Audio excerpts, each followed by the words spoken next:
శుక్లాంబరధరం విష్ణుం శశివర్ణం చతుర్భుజం ప్రసన్నవదనం ధ్యాయేత్ సర్వవిఘ్నోపశాంతయేత్. గురుర్బ్రహ్మా గురుర్విష్ణుః గురుర్దేవో మహేశ్వరః గురుః సాక్షాత్ పరబ్రహ్మ తస్మై శ్రీగురవే నమః. వ్యాసాయ విష్ణురూపాయ వ్యాసరూపాయ విష్ణవే నమో వై బ్రహ్మనిధయే వాసిష్ఠాయ నమో నమః. కూజంతం రామ రామేతి మధురం మధురాక్షరం ఆరుహ్య కవితాశాఖాం వందే వాల్మీకికోకిలం. శ్రుతిస్మృతిపురాణానాం ఆలయం కరుణాలయం నమామి భగవత్పాదశంకరం లోకశంకరం. వాగర్ధావివ సంపృక్తౌ వాగర్ధప్రతిపత్తయే జగతః పితరౌ వందే పార్వతీపరమేశ్వరౌ. సూక్తిం సమగ్రయతున స్వయమేవ లక్ష్మీః శ్రీరంగరాజమహిషీమధురైః కటాక్షైః. వైదగ్ధ్యవర్ణగుణగుంభనగౌరవైర్యాం కండూలకర్ణకుహరాः కవయోధయంతి. హైమోర్ధ్వపుండ్రమజహన్మకుటం సునాసం మందస్మితం మకరకుండలచారుకండం బింబాధరం బహుళదీర్ఘకృపాకటాక్షం శ్రీవేంకటేశముఖమాత్మని సన్నిధత్తాం. మనోజవం మరుతతుల్యవేగం జితేంద్రియం బుద్ధిమతాం వరిష్టం వాతాత్మజం వనరయూధముఖ్యం శ్రీరామదూతం శిరసా నమామి.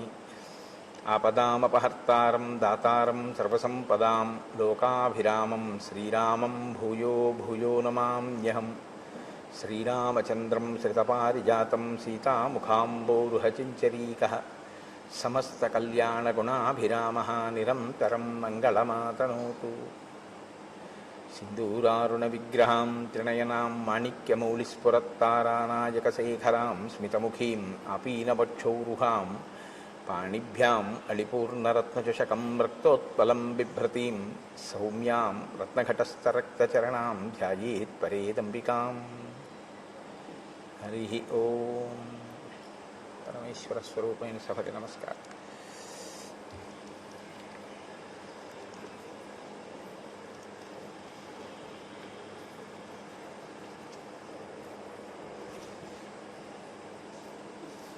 రాజ్యాభిషేకాన్ని పొంది రామచంద్రమూర్తి చేత అనుగ్రహింపబడి తాను జీవితంలో మళ్ళీ పొందలేను అనుకున్న సుఖాల్ని తిరిగి పొంది ఆ సంతోషంతో కాలం గడుపుతున్నటువంటి సుగ్రీవుడు రామచంద్రమూర్తికి మాట ఇచ్చిన ప్రకారంగా 4 నెలలు గడిచిపోయిన తరువాత సీతమ్మ తల్లి అన్వేషణ కొరకు ప్రయత్నించవలసిన వాడు దాని యందు తదేక దృష్టితో ఆ కార్యం మీద ప్రణాళిక రచన చెయ్యడంలో విఫలమయ్యాడు.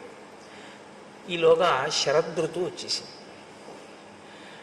సమృద్ధార్థంచ సుగ్రీవం మందధర్మార్థ సంగ్రహం అత్యర్థం అసతాం మార్గం ఏకాంతగతమానసం. ఈ శ్లోకాలు సుగ్రీవుణ్ణి ఉద్దేశించి చెప్తున్నట్లుగా ఉంటాయి, కానీ యథార్థానికి సమస్త జీవకోటి యొక్క పరిణామ క్రమంలో జరిగేటటువంటి ఒక పెద్ద దోషాన్ని ఆవిష్కరిస్తూ ఉంటాయి. అది చిట్ట చివర తీర్పు ఎక్కడుంటుంది అన్న దగ్గర నేను దాన్ని స్పృశించే ప్రయత్నం చేస్తాను. ప్రతి చోట ఆ విషయాన్ని ప్రస్తావన చేయకుండా చిట్ట చివర దీని ముగింపులో దీని సందేశం ఏమిటి అన్నది నేను మీకు ఆవిష్కరించే ప్రయత్నం చేస్తాను. మహర్షి అంటారు, పొందవలసినటువంటి రాజ్యాన్ని పొందినటువంటి వాడై ధర్మము అర్థము ఈ రెండిటినీ పట్టుకోవడంలో విఫలమై ధర్మార్థములను పరిత్యజించినటువంటి వాడై నిరంతరము ఏకాంతమైనటువంటి సుఖమును కోరుకుంటున్నవాడై, అనగా స్త్రీ సంబంధమైన కామోపభోగమునందు అనురక్తిలో తలమునకలవుతూ, అసతాం మార్గం అంటే సత్పురుషులు అనుసరించినటువంటి మార్గమునందు సుగ్రీవుడు ఉన్నాడు. ఇప్పుడు సత్పురుషులు అనుసరించని మార్గంలో సుగ్రీవుడు ఉన్నాడు అంటే ఆయన ధర్మమునందు వైక్లభ్యం లేదు. ఆయన ఏదో వాలి చేసిన పొరపాటు లాంటి పొరపాట్లు చేశాడు అని కాదు, కానీ పురుషార్థములను సమన్వయం చేసుకోవడంలో పొరపాటు పడ్డాడు. సరే, మీరు వింటారు కదా దాని ఎందుకు మహర్షి అలా మాట్లాడతారు అన్నదాన్ని మీరు గమనిద్దురు. కానీ నిర్వృత్త కార్యం సిద్ధార్థం ప్రమదాభిరతం సదా ప్రాప్తవంతం అభిప్రేతాన్ సర్వానేవ మనోరథాన్. ఆయన నిరంతరము కూడా భార్యల యందు అనురక్తి కలిగినటువంటి వాడై సిద్ధార్థం, ఏది తాను పొందాలనుకున్నాడో దాన్ని పొందడం చేత కలిగినటువంటి అతిశయము వలన, ఆ మీదుమిక్కిలిగా ఉన్నటువంటి ఆ సంతోషము చేత అతను ఇతర విషయములన్నింటినీ కూడా విడిచిపెట్టేశాడు. స్వాంచ పత్నీం అభిప్రేతాం తారాంచాపి సమీప్సితాం విహరంతం అహోరాత్రం కృతార్థం విగతజ్వరం. ఆయన తన భార్య అయినటువంటి రుమని పొందాలి అని చాలా కాలంగా అపేక్షిస్తున్నాడు. ఇవాళ వాలి వధ తర్వాత తన భార్యని తాను పొందగలిగాడు. ఇప్పుడు రుమతో పాటుగా వాలి భార్య అయినటువంటి తార కూడా సుగ్రీవుణ్ణే ఆశ్రయించి సుగ్రీవుడి భార్యగా ఆమె మసలుతోంది. నేను మీతో మనవి చేశాను ఈ విషయం. భర్త మరణించిన తరువాత సంధ్యావందనం చేసేటటువంటి అలవాటు ఉన్న వానర జాతిలో ఉన్న స్త్రీ ఆమె కోరుకుంటే ఆయన అన్నదమ్ముల్లో ఎవరినైనా పతిగా స్వీకరించవచ్చు. కాబట్టి ఇప్పుడు తార మళ్ళీ సుగ్రీవుణ్ణి భర్తగా స్వీకరించింది. కాతే కాంతా కస్తే పుత్ర సంసారోయమతీవ విచిత్ర కస్యత్వం తత్కుతయాయాత తత్వం చింతయ తదీయభ్రాత. శంకర భగవత్పాదులు అందుకే అంటారు, ఎవరు భార్య, ఎవరు బిడ్డలు, ఎవరు నువ్వు, ఎవరి కోసం ఎవరు. ఏదో కొద్ది రోజులు ఆ బాధ, ఆ శోకం, ఆ తర్వాత ఎవరి గొడవ వాళ్ళది. 11వ రోజు వచ్చేటప్పటికీ ఆస్తుల పంపకాల దగ్గర గొడవలు, వెళ్ళిపోయిన వాడిని తిట్టడం అన్ని చోట్ల సామాన్యమైనటువంటి విషయం. బీరువాలు తీయడం, తీసిన తర్వాత ఇదే ఈయన ఉంచింది అని దెబ్బలాడడం ఎన్ని చోట్ల చూడటం లేదు. కాబట్టి స్వాంచ ఆయన తార కూడా తనతో కూడినటువంటి కారణం చేత చాలా సంతోషంగా, అసలు అహోరాత్రం అంటే రాత్రి పగలు కూడా వేరొక వ్యవహారం అనేటటువంటిది ఏదీ లేకుండా స్త్రీ సుఖమును అపేక్షిస్తూ, స్త్రీ సుఖమును పొందుతూ ఆయన తన జీవితాన్ని తాను సంతోషం అనుకుని గడిపేస్తున్నాడు. క్రీడంతమివ దేవీశం నందనే సరసాం గణై మంత్రిషు న్యస్తకార్యంచ మంత్రిణాం అనవేక్షకం. తాను రాజుగా నిర్వహించవలసినటువంటి బాధ్యతలు కొన్ని ఉంటాయి. ఇప్పుడు తను రాజ్యాన్ని పొందడంతో పాటుగా భార్యని కూడా పొందాడు, తారని కూడా పొందాడు. ఇప్పుడు ఆయనకి రెండూ వచ్చాయి, రాజ్యము వచ్చింది, భార్యలు వచ్చారు. కానీ దేనితో అంటకాగాడు అంటే ఒక్క భార్యలతోనే అంటకాగాడు.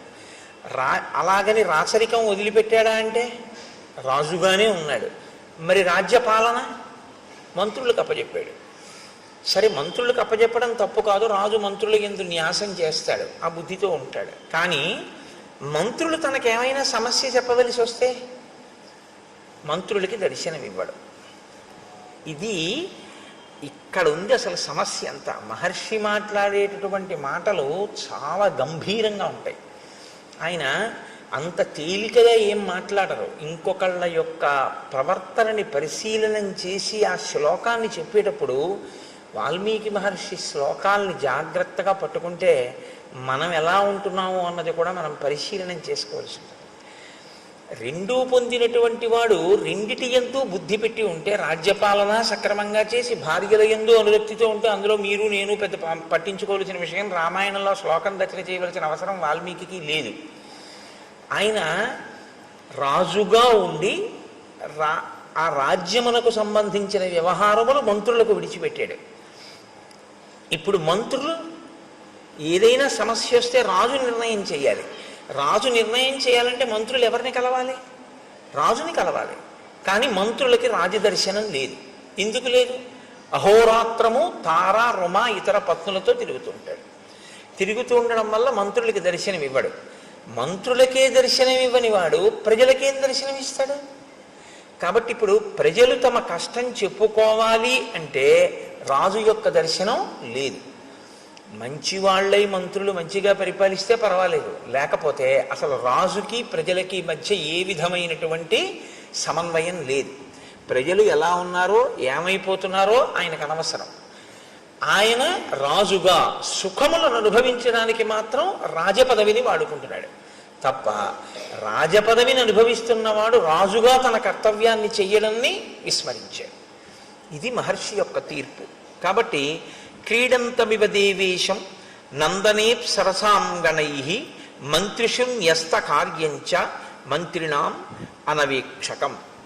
దేవేంద్రుడు నందనవనంలో తన భార్యలతో విహరిస్తూ ఎంత సంతోషంగా గడుపుతాడో, అప్సరసలతో విహరిస్తూ ఎంత సంతోషంగా గడుపుతాడో, అలా ఆయన కూడా తన భార్యలతో నిరంతరము వనముల యందు ఉపవనముల యందు విహరిస్తూ కాలాన్ని గడిపేస్తున్నాడు.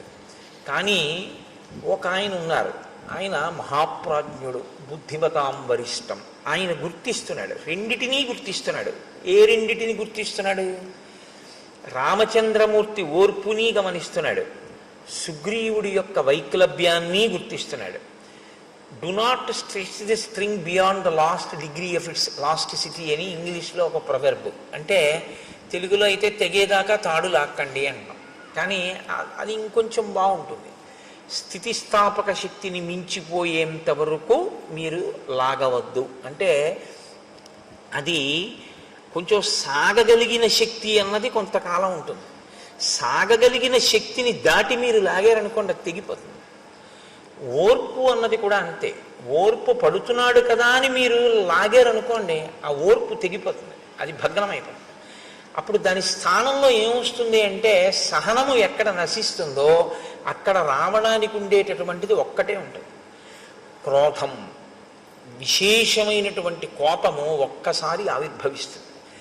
కాబట్టి ఇప్పుడు హనుమ యొక్క బుద్ధి శక్తి ఎక్కడుందంటే, రామచంద్రమూర్తి యొక్క ఓపిక, రామచంద్రమూర్తి వేచి చూస్తున్న స్థితి, రామచంద్రమూర్తి యొక్క సహనము పరీక్షకి గురైపోతున్నటువంటి స్థితి వచ్చేస్తుంది.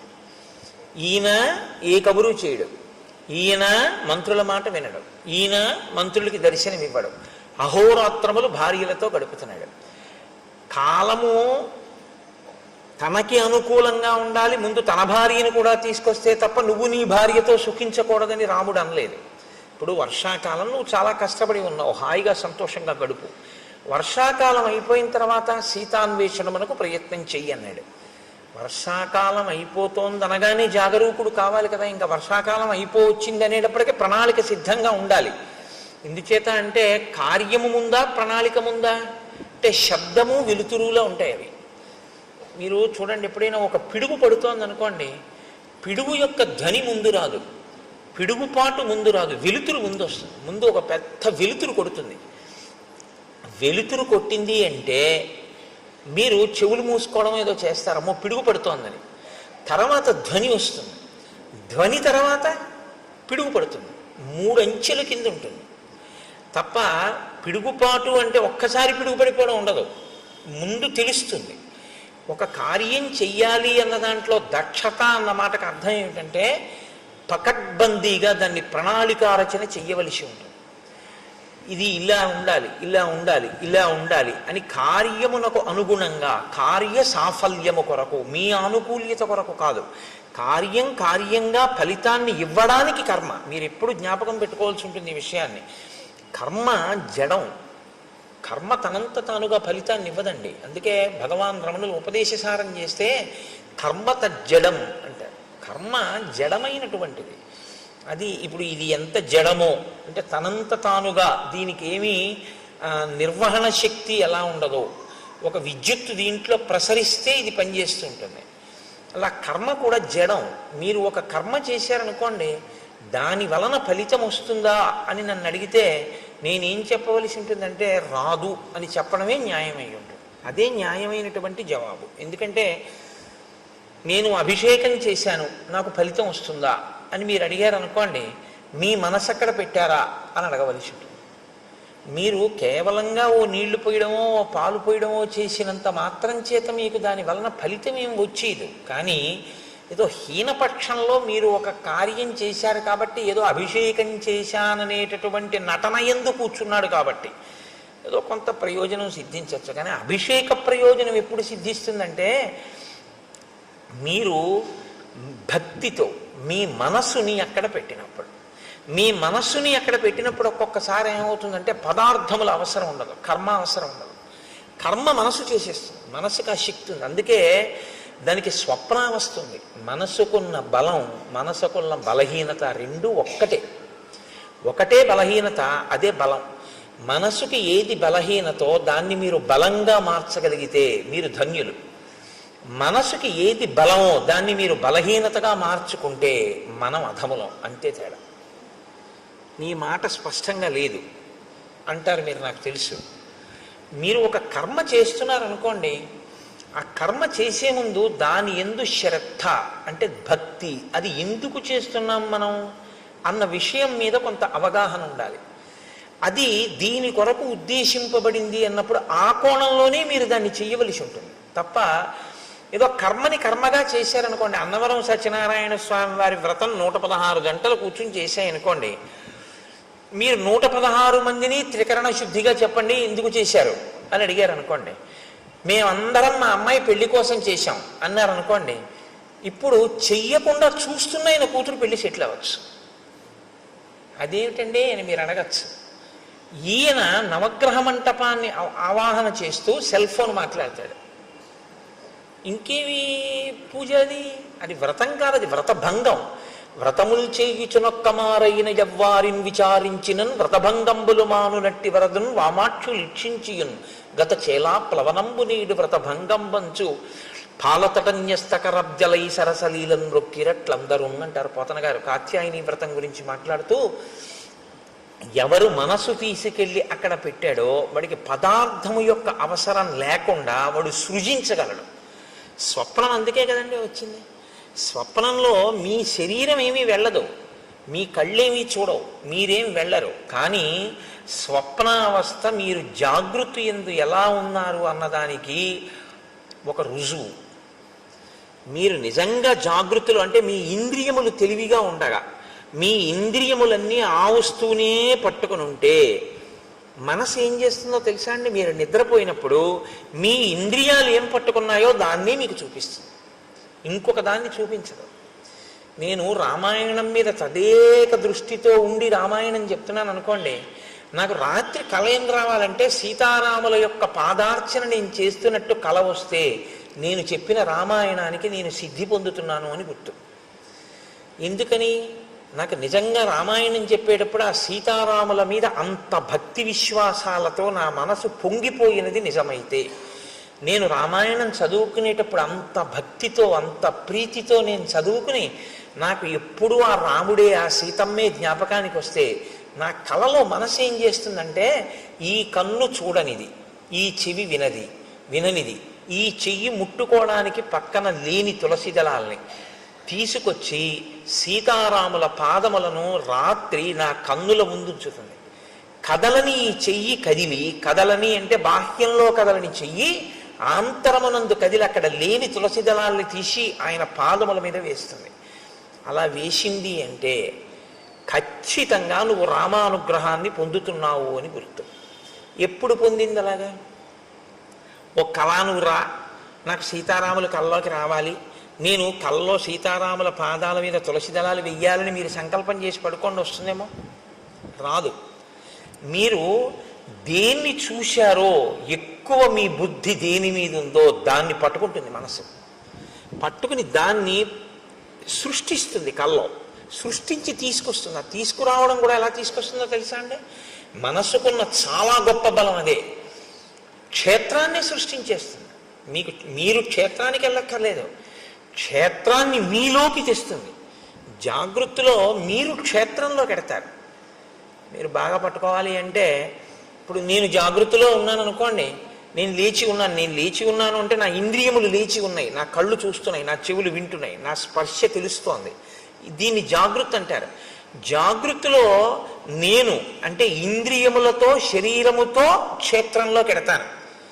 మీకు ఉదాహరణ చెప్పాలంటే, ఇవాళ సోమవారం కదండి, ఇప్పుడు నేను ఇవాళ సాయంకాలం సోమవారం కాళహస్తి వెళ్దాం అనుకున్నాను అనుకోండి, కాళహస్తి క్షేత్రంలోకి నేను నా శరీరంతో ఇంద్రియాలతోటి పెడతాను. స్నానం చేసి ఏదో పంచి కట్టుకుని గుళ్ళోకి పెడతాను, మారేడు దళాలట్టుకుని వెళ్ళి నా మనసు మగ్నమైపోయింది అనుకోండి. మనసు యొక్క శక్తి ఏమిటో తెలుసా అండి? శ్రీకాళహస్తిని మీలోకి తీసుకొస్తుంది. మీరు శ్రీకాళహస్తిలోకి వెళ్ళడం జాగృతిలో, శ్రీకాళహస్తి మీలోకి రావడం స్వప్నంలో. దేని శక్తి చేత? మనస్సు యొక్క శక్తి చేత. మీరు ఇలా దేవాలయంలోకి వెళ్ళి ఎడం పక్కకి తిరిగి ఆ పెద్ద గణపతి మూర్తిని చూసి ఇలా 2 శూలాలు పెట్టినటువంటి చెంగల్వరాయ సన్నిధి అని ఆ సుబ్రహ్మణ్యుణ్ణి చూసి మెట్లు దిగి ఎడంచేతి పక్కన ఉన్నటువంటి దేవతామూర్తుల్ని చూస్తూ కుడిపక్కకి తిరిగి లోపలికెళ్ళి నవగ్రహ కవచం కట్టుకున్నటువంటి చతురస్రాకారపు పొడుగ్గా ఉన్నటువంటి పెద్ద శివలింగం పక్కన ప్రమిదిలో వెలుగుతున్నటువంటి దీపం గాలికి ఇలా కొట్టుకుంటుంటే అదే వాయులింగం అనుకుని అంతరాలయంలోకి వెళ్ళి చూస్తే గోడలో మహానుభావుడు ఆ భక్త కన్నప్ప ఉంటే, ఆహా కన్నప్ప నీ అదృష్టం కదయ్యా, నీ భక్తి ఇక్కడికి చేరావనుకుని మీరు మారేడు దళాలు పుచ్చుకొని దేవాలయం వెనక్కి తిరిగితే వెనక గోడ మీద ఆవిర్భావలింగం ఉంటుంది. అంటే శివలింగం ఉండి శివలింగం ఇలా కోసినట్టుగా ఉండి అందులోంచి శివుడు కనపడతాడు, తల కనపడదు, పాదాలు కనపడవు. అంటే ఏ పరమాత్మ యొక్క కింది భాగాన్ని పై భాగాన్ని నువ్వు తెలుసుకోలేవో, అనంతమై ఉన్నాడో, అనంతమైనటువంటి పరమాత్మ చేత పరివ్యాప్తమైన లింగస్వరూపమై బ్రహ్మాండమంతా ఉంది అని తెలుసుకోదగినటువంటి ఆవిర్భావలింగాన్ని దేవాలయం వెనకాతల చూసి మీరు వెళ్ళేటప్పుడు ఆ కుడి చేతి పక్కన మొదట ప్రదక్షిణ మార్గంలోనే ఆ దుర్గమ్మ తల్లిని చూసి వెనక ఆవిర్భావలింగం, మళ్ళీ కుడిపక్కకి తిరిగితే మీ కుడి చేతి వైపు కోష్ట గణపతి, మీరు అలా తిరిగి వచ్చి మళ్ళీ శివలింగాన్ని చూసి అలా బయటికి వెళ్ళి కుడి చేతి పక్కకి తిరిగి నడుస్తుంటే వేదిక మీద నల్లటి గుడ్డలు దీపాలు వెలిగించి పట్టుకెళ్ళి అక్కడ పెట్టేటటువంటి శనీశ్వరమూర్తి దగ్గర నుంచి వెంకటేశ్వరుడు, కనకదుర్గమ్మ వారు, మళ్ళీ మీరు ఇలా కుడిపక్కకి తిరిగితే అరుగు మీద 63 మంది నాయనార్లని దాటిన తర్వాత ఎడం పక్కన మార్కండేయలింగం, మార్కండేయలింగం దాటి మీరు కొంచెం ముందుకెళ్ళి కుడిపక్కకి తిరిగితే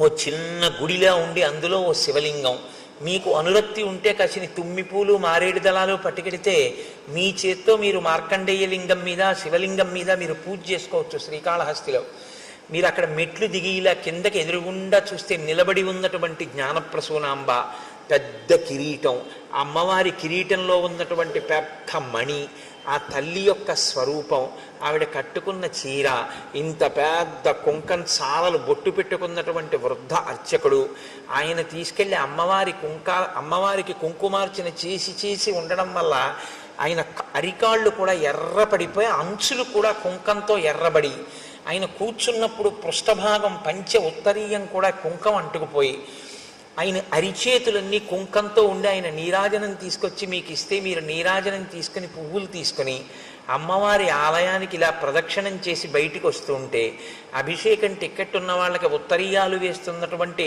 ప్రదేశం, ఆ ఎడంచేతి పక్కన ఉన్నటువంటి స్వామివారి ఊంజల్ మంటపం, అక్కడ ఉన్నటువంటి ఆ అద్దాల మంటపం, అది చూసి మీరు బయటికి వచ్చి మళ్ళీ ఇలా కుడి చేతి పక్కకి తిరిగి కుడిపక్క మెట్లెక్కితే ఒక చోట గీసినటువంటి వృత్తంలో నిలబడి చూస్తే మీకు ఎదురుగుండా కాళహస్తీశ్వరుని యొక్క శిఖర దర్శనం, ఇంకొక వృత్తంలో నిలబడి మీరు ఇలా చూస్తే అమ్మవారి శిఖర దర్శనం, ఇంకొక వృత్తంలో నిలబడి మీరు చూస్తే కొండ మీద ఉన్నటువంటి కన్నప్ప గుడి దర్శనం, యమధర్మరాజ ప్రతిష్ఠిత లింగం, అది దాటిటొస్తే ధర్మరాజ ప్రతిష్ఠిత లింగం అన్నట్టుగా ఉన్నటువంటి ఆ స్ఫటిక స్వరూపం.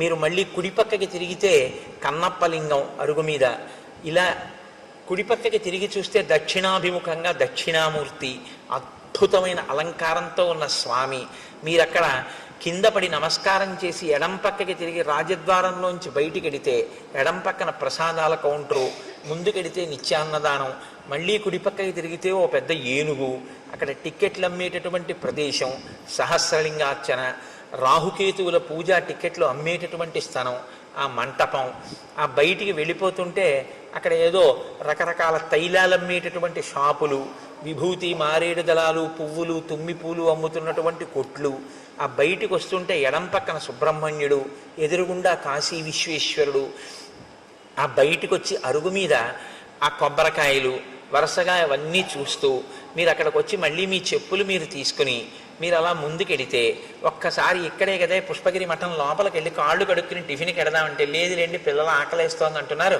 ఈ శరవణ భవన్ బాగుంటుందంటే ఇందులో టిఫిన్ తిందామని భారీ అంటే శరవణ భవన్లోకి వెళ్ళి కూర్చున్న తర్వాత ఏమి ఇమ్మంటారు అని సర్వర్ అడిగితే మీకు తెలివి వచ్చింది అనుకోండి, ఇప్పుడు కాళహస్తి మీలో ఉందా, మీరు కాళహస్తిలో ఉన్నారా? మీ యందు కాళహస్తి ఉంది, మీరు మీలోకి కాళహస్తి చేరింది, శ్రీకాళహస్తి. ఇది మనస్సు యొక్క శక్తి. మనస్సు జాగృతి యందు బాగా దేన్ని పట్టుకుంటుందో దాన్ని సంకల్పంతో మీలోకి తీసుకొచ్చేయగలదు. అది వచ్చింది అని కూడా ఎవ్వరికీ తెలియదు లోకంలో. మీరు శ్రీకాళహస్తి వెళ్తే తెలుస్తుంది. మీలోకి శ్రీకాళహస్తిని తెచ్చేసుకోగలిగిన శక్తి మీకు వచ్చేసింది అనుకోండి, మీలోకి ఆయనలోకి శ్రీకాళహస్తిని తెచ్చేసుకుని ఆయన శ్రీకాళహస్తిలో ఉన్న శివలింగాన్ని అర్చిస్తున్నాడు, కూర్చున్నట్టున్నాడు, కానీ ఆయనలోకి శ్రీకాళహస్తి వచ్చి ఉంది అన్న విషయం కూడా ఎవరికీ తెలియదు. ఇప్పుడు మనసుకి శక్తి ఉందా లేదా? మనసు యొక్క బలం ఇదే, బలహీనత ఇదే. మీరు దాన్ని బాగా శిక్షణ ఇస్తే దేన్నైనా మీలోకి తెస్తుంది. మీరు ఏ శిక్షణ ఇవ్వకపోతే దాని ఇష్టం వచ్చి నువ్వు పట్టుకున్న తిరిగి అవన్నీ తీసుకొచ్చి మీలో పెడుతుంది. అదే బలహీనత. దాన్ని మీరు మార్చగలిగితే అదే దాని బలం. ఇప్పుడు నేను అన్న మాట మీరు బాగా పట్టుకున్నారనుకుంటున్నాను. మీరు వాడుకోవడంలో ఉంటుంది ఆ సాధనాన్ని. ఈశ్వరుడు ఈ మనస్సును అందరికీ ఇచ్చాడు. దీన్ని మీరు వాడారా మీలోనే బ్రహ్మాండములన్నీ ఉంటాయి. మీరు ఎక్కడికి వెళ్ళక్కర్లేదు. మార్నింగ్ వాక్ చేస్తూ మీరు అలా తిరుగుతూ మీరు ఇవాళ నేను 7 నదులలో స్నానం చేస్తానంటే చెయ్యొచ్చు. నేను ఇవాళ 7 క్షేత్రాలని చూస్తాననుకుంటే మార్నింగ్ వాక్ చేస్తే మీరు 7 క్షేత్రాలని చూడొచ్చు. మీరు పైకి శరీరం తిరుగుతూ ఉంటుంది. మీరు శృంగేరి వెళ్ళిపోయి శృంగగిరిలో ఉన్నటువంటి శారదాంబ దేవాలయాన్ని, ఆ విద్యాశంకరుల దేవాలయాన్ని, తుంగా నదిని, కప్పకి నీడపట్టిన పాము, స్నానం, చేపలు, ఆ మరమరాలు వేసినట్టు మీరు స్నానం చేసి మీరు ఆ వారధి దాటి ఆ పాములుంటాయి జాగ్రత్త అని బోర్డులో ఉన్న వనంలోంచి వెళ్ళి ఎదురుగుండా చంద్రశేఖర భారతి స్వామి మొదలైన మహాపురుషుల యొక్క సన్నిధానాలు చూస్తూ ఎడం పక్కకి తిరిగి పూర్వం ఉన్నటువంటి గురువులందరూ కూడా అక్కడ ఉండే అభిషేకాలు కూడా చేస్తే ఇరుగ్గా ఉన్నటువంటి ప్రాంగణంతో కూడుకున్న గురునివాస్ని, ఆ పక్కన ఉన్న విశాలమైన భవంతిని, అందులో ఉన్న పెద్ద హాల్ని, అక్కడ పెట్టినటువంటి శంకరాచార్యుల వారిని, స్వామివారికి బహూకరింపబడిన పెద్ద తంజావూరు వీణ, వాటినన్నింటినీ మీరు చూస్తూ శంకర భగవత్పాదులు, వారి శిష్యులు, ఆ గోడలు, వేదిక, తెర తీసేటప్పటికి వచ్చి కూర్చున్న భారతీ తీర్థస్వామి, ఆయన ఇలా కూర్చుని ఇంకా రుద్రం మొదలెట్టడానికి ముందు ఎవరితో మాట్లాడకుండా ఇటు తిరిగి కూర్చుని ఇటుపక్కకి ఇలా తలొక్కటి తిప్పి ఇలా అందరినీ ఇలా ఒక్కసారి పరికించి సభాపతిభ్యశ్చ ఓ నమో నమో అన్న భావన లోపల అంతా శివస్వరూపంగా చూస్తూ పైకి మన్ని చూస్తున్నారని మనం అనుకుంటే ఆయన ఒక్కసారి ఇలా ఇటు పక్క నుంచి ఇటు పక్క వరకు ఇలా చూసి ఇలా తలూపి ఆ శివలింగం మీదకి పెట్టినటువంటి ధారాపాత్ర, అందులోకి ఆయన పాత్రతో తీసి ఇలా పోస్తుంటే పడుతున్నటువంటి శివలింగం మీద పువ్వులు, ఆ ధారలు, ఆఖరణ ఆయన వస్త్రం తీసి ఆ శివలింగాన్ని తుడిచి పైకి లేవకుండా అందంగా ఈ చెయ్యి ఇలా ఎత్తి కింద పడకుండా దాన్ని ఆ శివలింగాన్ని అందంగా పెట్టి ఆ పువ్వులతో అలంకారం చేసి ఆయన చేసేటటువంటి అభిషేకం, ఇవన్నీ మీరు చూస్తుండగా, మీరు అనుభవిస్తుండగా మీ 5 రౌండ్లో 6 రౌండ్లో మీ మార్నింగ్ వాక్ అయిపోతుంది. శరీరానికి వ్యాయామం అయింది, మనసుకి శృంగేరి దర్శనం అయిపోయింది. మనసుకు ఆ శక్తి ఉంది.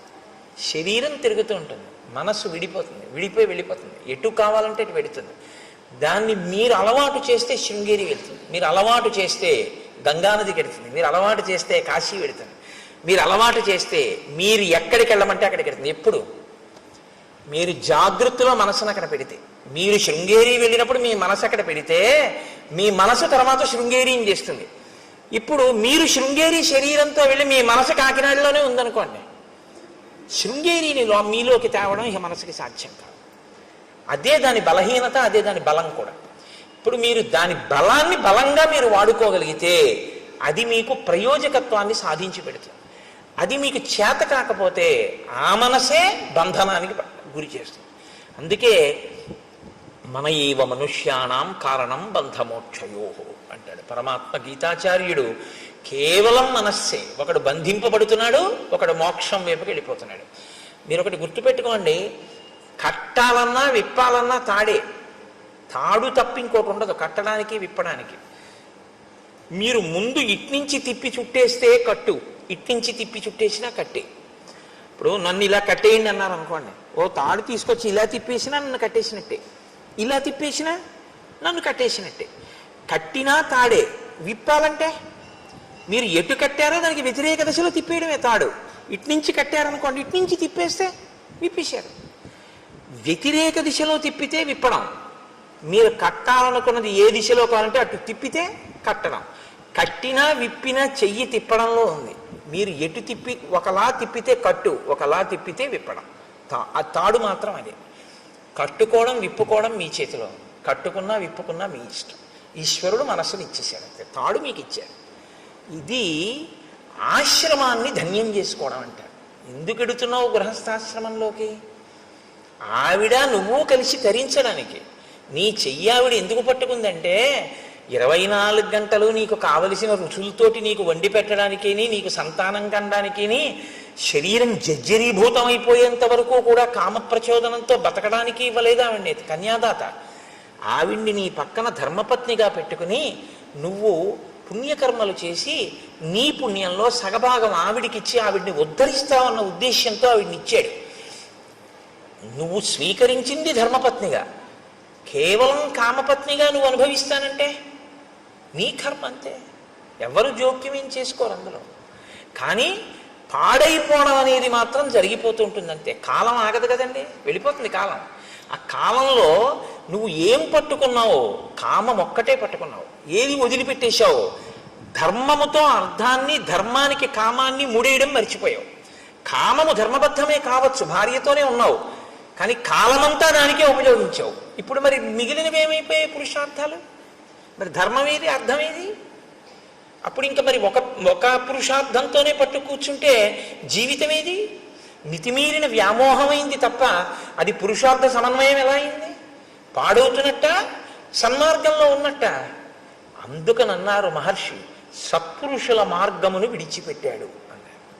అంటే పురుషార్థములను సమన్వయం చేసుకోవడం రాలేదు. రాజ్యాన్ని వదిలిపెట్టి కేవలం భార్య యందు మనసు పెట్టుకున్నాడు. ఇంకొక ఆయన మహాపురుషుడు, ఆయనేం చూస్తున్నారు? ఆయన తిరిగారు ఈయనతో పాటే, హనుమ. ఆయన అప్పుడు ఆయనకి ఒకటే, ఇప్పుడు ఆయనకి ఒకటే. ఇప్పుడు ఆయన ఏం ఆలోచిస్తున్నారు? మహానుభావుడు రామచంద్రమూర్తికి మాట ఇచ్చాడే, ఆయన అలా అరణ్యంలో కూర్చుని ఉన్నారే, మన గుహలో కూర్చున్నారే. మరి శరత్కాలం వచ్చేసింది, ఈయనేమో చెయ్యవలసిన ప్రణాళికారచన చెయ్యట్లేదు. ఇంతకీ ఎక్కడ బయలుదేరాను? పిడుగు ధ్వని వెలుతురు, ముందు ప్రణాళికారచన అన్నది ఒకటి ఉండాలి కదా. ఆయన కోప్పడ్డాక నువ్వు వానరాలను పిలవడం వేరు, నువ్వు ముందు ప్రణాళిక ఏది నీకు? రేపు రాముడు వచ్చి అడిగితే ఏం చెప్తావు? కనీసం అయ్యా నేను కబురు చేశానని నేను చెప్పడానికి నీకు ఒకటి ఉండాలిగా, చేసిన పని. అసత్యం చెప్పలేదుగా రాముడితో. ఇప్పుడు ప్రభువుని రక్షించడం అంటే అది మంత్రి అంటే. కనీసంలో కనీసం ఈయనకి గుర్తు చేసి ఆ సైన్యాధిపతిని పిలిచి, ఒరే సైన్యాలన్నీ సిద్ధం చేయండిరా, మనం ఎప్పుడప్పుడు వెళదామంటే, ఒకవేళ రాముడికి కోపం వచ్చినా అయ్యా నేను కబురు చేశానండి అని చెప్పడానికైనా ఉంటుంది. బతుకుతాడు రాజు. రాజుని రక్షించాలి సచివుడు. కాబట్టి మహానుభావుడు అయ్యాడు హనుమ. అందుకే ఆయన ఎక్కడుంటే అక్కడ బ్రతుకుతారు మనుషులు, ఆయన ఎక్కడుంటే అక్కడ బ్రతుకుతారు. కాబట్టే ఇప్పుడు ఆయన సాచివ్యం చేశారు. కాబట్టి ఆయన ఆలోచించారు. ఆలోచించి సుగ్రీవుడి దగ్గరికి వెళ్ళి ఆయన ఒక మాట చెప్తున్నారు. తదిదం మిత్ర కార్యం నహ కాలాతీతం అరిందమ తదిదం క్రియతాం రాఘవస్వైత వైదేహ్యా పరిమార్గణం తదిదం వీర కార్యంతే కాలాతీతమరిందమ. నీవు మిత్రకార్యమును చెయ్యవలసినటువంటి అవసరం ఉంది. నీకు మిత్రులు ఉపకారం చేశారు, తిరిగి నువ్వు ప్రత్యుపకారం చెయ్యాలి. ప్రత్యుపకారం చెయ్యడం అనేటటువంటిది నీ మనసులో అవకాశం సావకాశం అని అనిపించినప్పుడు చేయడం కాదు. ఏ కాలంలో చెయ్యాలో ఆ కాలంలో చెయ్యాలి. ఏ కాలంలో చెయ్యాలని రాముడు చెప్పాడు? వర్షాకాలం అయిపోయాకని చెప్పాడు. వర్షాకాలం అయిపోయింది, నువ్వు మొదలు పెట్టాలి. ఇప్పుడు రాముడి వైపు నుంచి కాదు మొదలవ్వలసింది, రాముడు నీకు ఇచ్చిన సమయం అయిపోయింది. ఇప్పుడు ప్రత్యుపకారం నీ వైపు నుంచి మొదలవ్వాలి. నువ్వు దాన్ని విస్మరించావు. కాబట్టి ఇప్పుడు ఎప్పుడైతే నువ్వు విస్మరించావో నువ్వు కృతాపరాధుడవయ్యావు, నువ్వు అపరాధం చేసిన వాడివయ్యావు. ఆయన ఇంకా చాలా గొప్ప ధర్మంలో ఉన్నాడు. ఏమిటి ఆయన పట్టుకున్న గొప్ప ధర్మం? నచ కాలం అతీతంతే నివేదయతి కాలవిత్ త్వరమానోపి సన్ ప్రాజ్ఞ తవ రాజన్ వశానుగ. ఇచ్చిన కాలం దాటిపోయింది, సుగ్రీవుడు ఏ ప్రయత్నం చెయ్యట్లేదు అని తెలుసున్నా ఆయన ఇంకా ఓపిక పడుతున్నాడు. ఓన్లే చూద్దాం చూద్దాం చూద్దాం అని ఆలోచిస్తున్నాడు. నీ అంత నువ్వు ముందుకొస్తే తనొక కఠినమైన మాట అన్నానన్న బాధ తనకి మిగలకూడదని నువ్వు ఇది గుర్తించట్లేదు. గుర్తించకుండా కాలమును దుర్వినియోగం చేస్తున్నావు. ఒకసారి దుర్వినియోగం కాని అయిందో ఆ తర్వాత నువ్వు మనసులో ఉపకారం చేద్దామని అనుకున్నా సరే కాలమునందు చెయ్యవలసినది చెయ్యలేదు కనుక నువ్వేం చేయవలసి ఉంటుందో తెలుసా? తల ఉంచుకుని నిలబడి క్షమార్పణ చెప్పి ఆ పని చేయవలసి ఉంటుంది. ఇప్పుడు ఆ పని చేసినా చెయ్యవలసిన వేళకి చేసిన వాడన్న ఖ్యాతి ఉండదు. మరిచిపోయి గుర్తు చేస్తే చేసిన వాడన్న పేరు వస్తుంది. చెయ్యలేదా చేశావు, ఉపయోగం ఉందా? లేదు. మీకండి రామాయణంలో టైం మేనేజ్మెంట్ అని ఇవ్వాలంటున్నారు. ఈ టైం మేనేజ్మెంట్ అన్న దాని కోణంలో రామాయణాన్ని మాట్లాడితే శ్రీరామాయణము టైం మేనేజ్మెంట్ అంటే కాలమును చక్కగా దక్షతతో వినియోగించుకొనుట అని నిజంగా మేనేజ్మెంట్ సైన్సెస్ చదువుకునేటటువంటి స్టూడెంట్స్కి శ్రీరామాయణంలోంచి కానీ అన్వయం చేస్తే నేను మీకు నిజం చెప్తున్నాను, ఎక్కడా దొరకనంత గొప్ప విషయాలన్నీ శ్రీరామాయణంలో ఉన్నాయి. ఎంత గొప్పగా మాట్లాడతాడో, ఎన్ని చోట్ల వస్తుందో. చెయ్యవలసిన సమయమునందు చెయ్యవలసిన పని. సుందరకాండలో కూడా అత్యద్భుతంగా ప్రస్తావన చేస్తారు దీని గురించి. కాబట్టి అందుకే నేను మీతో మనవి చేసింది, శ్రీరామాయణం అనేక కోణములలో మనకి నేర్పుతుంది. వ్యామోహాలకి లొంగిపోకుండా చెయ్యవలసిన సమయానికి చెయ్యవలసిన పనికి టక్కన లేచిపోగలిగిన శక్తి ఎక్కడి నుంచి వస్తుందంటే రామాయణంలోంచి వస్తుంది. కాబట్టి నచ కాలం అతీతంతే నివేదయతి కాలవిత్ తరమాణోపి సన్ ప్రాజ్ఞ తవ రాజన్ వశానుగ అని అకర్తురపి కార్యస్య భవాన్ కర్తా హరీశ్వర కిం పునః ప్రతికర్తుస్తే రాజ్యేన చ వధేన చ. రాజా, నువ్వు ప్రత్యుపకారం చేసేటటువంటి స్వభావం లేనివాడివని నేను అంటలేదు, నువ్వు అటువంటి వాడివని నేను అన్నాను. ఎందుకంటే ప్రత్యుపకారం చెయ్యడం కాదు, నీకున్నటువంటి లక్షణం ఏమిటో తెలుసా? అసలు ఉపకారం చెయ్యని వాడికి ఉపకారం చేస్తాం. అంత మంచివాడివి, చాలా మంచివాడివి, అందులో ఇంక సందేహమేం లేదు. భవాన్ కర్తా హరీశ్వర, ఓ వానరరాజా, నువ్వు అటువంటి ఉపకార బుద్ధి కలిగిన వాడివి. కానీ కిం పునః ప్రతికర్తుస్తే రాజ్యేనచ వధేనచ, రెండు గొప్ప కార్యములు నీకు చేశాడు రాముడు.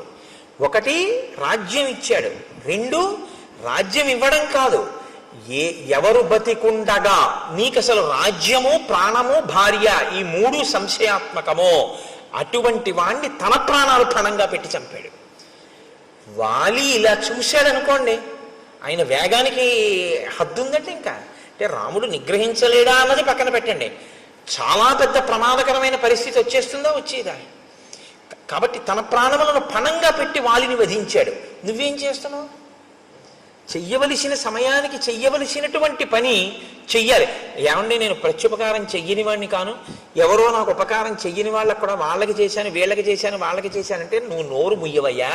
నీ ఈ రాజ్యం అసలు చేయడానికి ఎవడిచ్చాడు? ఆయనకి చెయ్యని దానికి మిగిలిన వాళ్ళకి చేస్తే ఎంత, చేయకపోతే ఎంత, అసలుది చేశావా అని అడుగుతారు. ఏది ముఖ్యమో అది వదిలిపెట్టావు, ఏవి చిన్న చిన్నవి చేసినా చేయకపోయినా పర్వాలేదో అవి చేస్తున్నావు. ఏమిటి ఉపయోగం? కొన్ని వేళ పట్టున చేయవలసి ఉంటాయి, కొన్ని వేళ తప్పి చేసినా వచ్చే ప్రమాదం ఏమి ఉండదు. అవి వేళ పట్టున చేయవలసినవి వేళ పట్టున చేసేయాలి మీరు. దానికి మీరు ఇంక ఎంత ఖచ్చితంగా ఉండాలంటే అందులో ప్రత్యేకమైనటువంటి క్రమశిక్షణ ఉండాలి. ప్రత్యేకించి బ్రాహ్మీ ముహూర్తంలో అంటే ఉదయం వేళలో ఎంత త్వరగా వీలైతే అంత త్వరగా పూజామందిరంలోకి వెళ్ళిపోవాలి. పూజామందిరంలోకి వెళ్ళడానికి తను దానికి సిద్ధపడడానికి మధ్యలోకి ఎంతో అవసరమైతే తప్ప, అసలు తప్పించడానికి కుదరకపోతే తప్ప మీరు ఎట్టి పరిస్థితుల్లోనూ ఏ కార్యాన్ని దాని మధ్యలోకి రావడాన్ని మీరు అనుమతించకూడదు. ఉదయం లేవడము అంటే దేని కొరకు? పూజామందిరంలోకి వెళ్ళిపోవడం కొరకే. దానికి దీనికి మధ్యలోకి ఏదీ రావడానికి వీల్లేదు.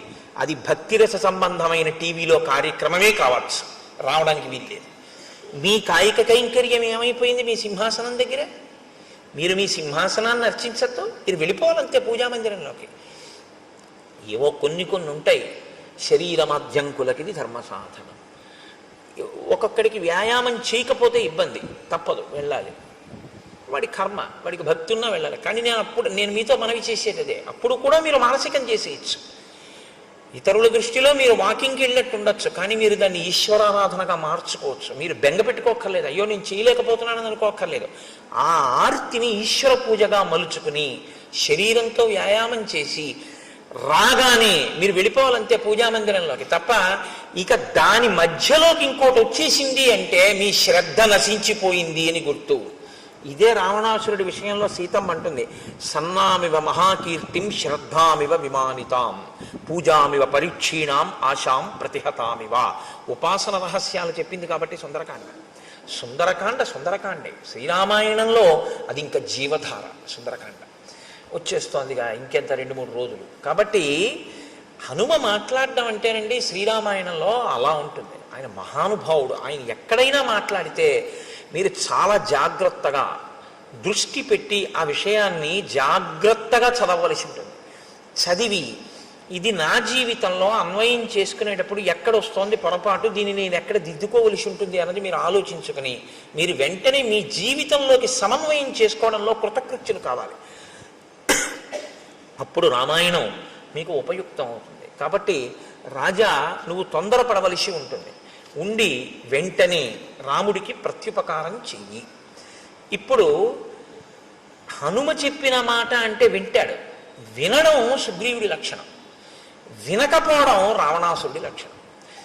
తప్పు చేయడం తప్పు కాదు, వినగలిగినటువంటి ప్రజ్ఞ ఉంటే బయటికి వస్తాడు, పర్వాలేదు. కాబట్టి ఇప్పుడు ఆయన వెంటనే నీలుణ్ణి పిలిచాడు. పిలిచి సందిదేశాతిమతిమాన్ నీలం నిత్య కృతోద్యమం దిక్షు సర్వాసు సర్వేషాం సైన్యానాం ఉపసంగ్రహే. అన్ని దిక్కుల నుండి వానరములన్నిటినీ కూడా పిలిపించి సిద్ధంగా ఉంచు, మనం రామకార్యం మీద వెడదాం. ఇదొక్కటి చెప్పి మళ్ళీ మర్చిపోయాడు. అంతే. మళ్ళీ మధుసేవనం, మళ్ళీ భార్యలతో రమించడం, అందులో పడిపోయాడు. కానీ ఈ మాట సుగ్రీవుణ్ణి బతికించేసింది. అది ప్రభువుని బతికించడం అంటే. ఈ ఒక్క మాట చెప్పి ఉండకపోతే నిజంగా సుగ్రీవుడు చెప్పుకోవడానికి ఏమీ లేదు లక్ష్మణుడితోటి రాముడితోటి. ఇది నీలుడికి చెప్పాడు కాబట్టి బతికిపోయాడు సుగ్రీవుడు. ప్రాణభిక్ష పెట్టారండి హనుమ.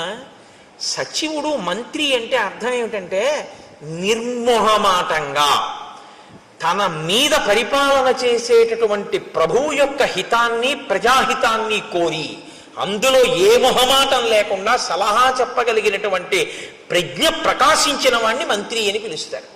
అలా ఉండాలి సచివుడు అంటే. కాబట్టి హనుమ వెళ్ళి అంత ధైర్యంగా సుగ్రీవుడితో మాట్లాడారు.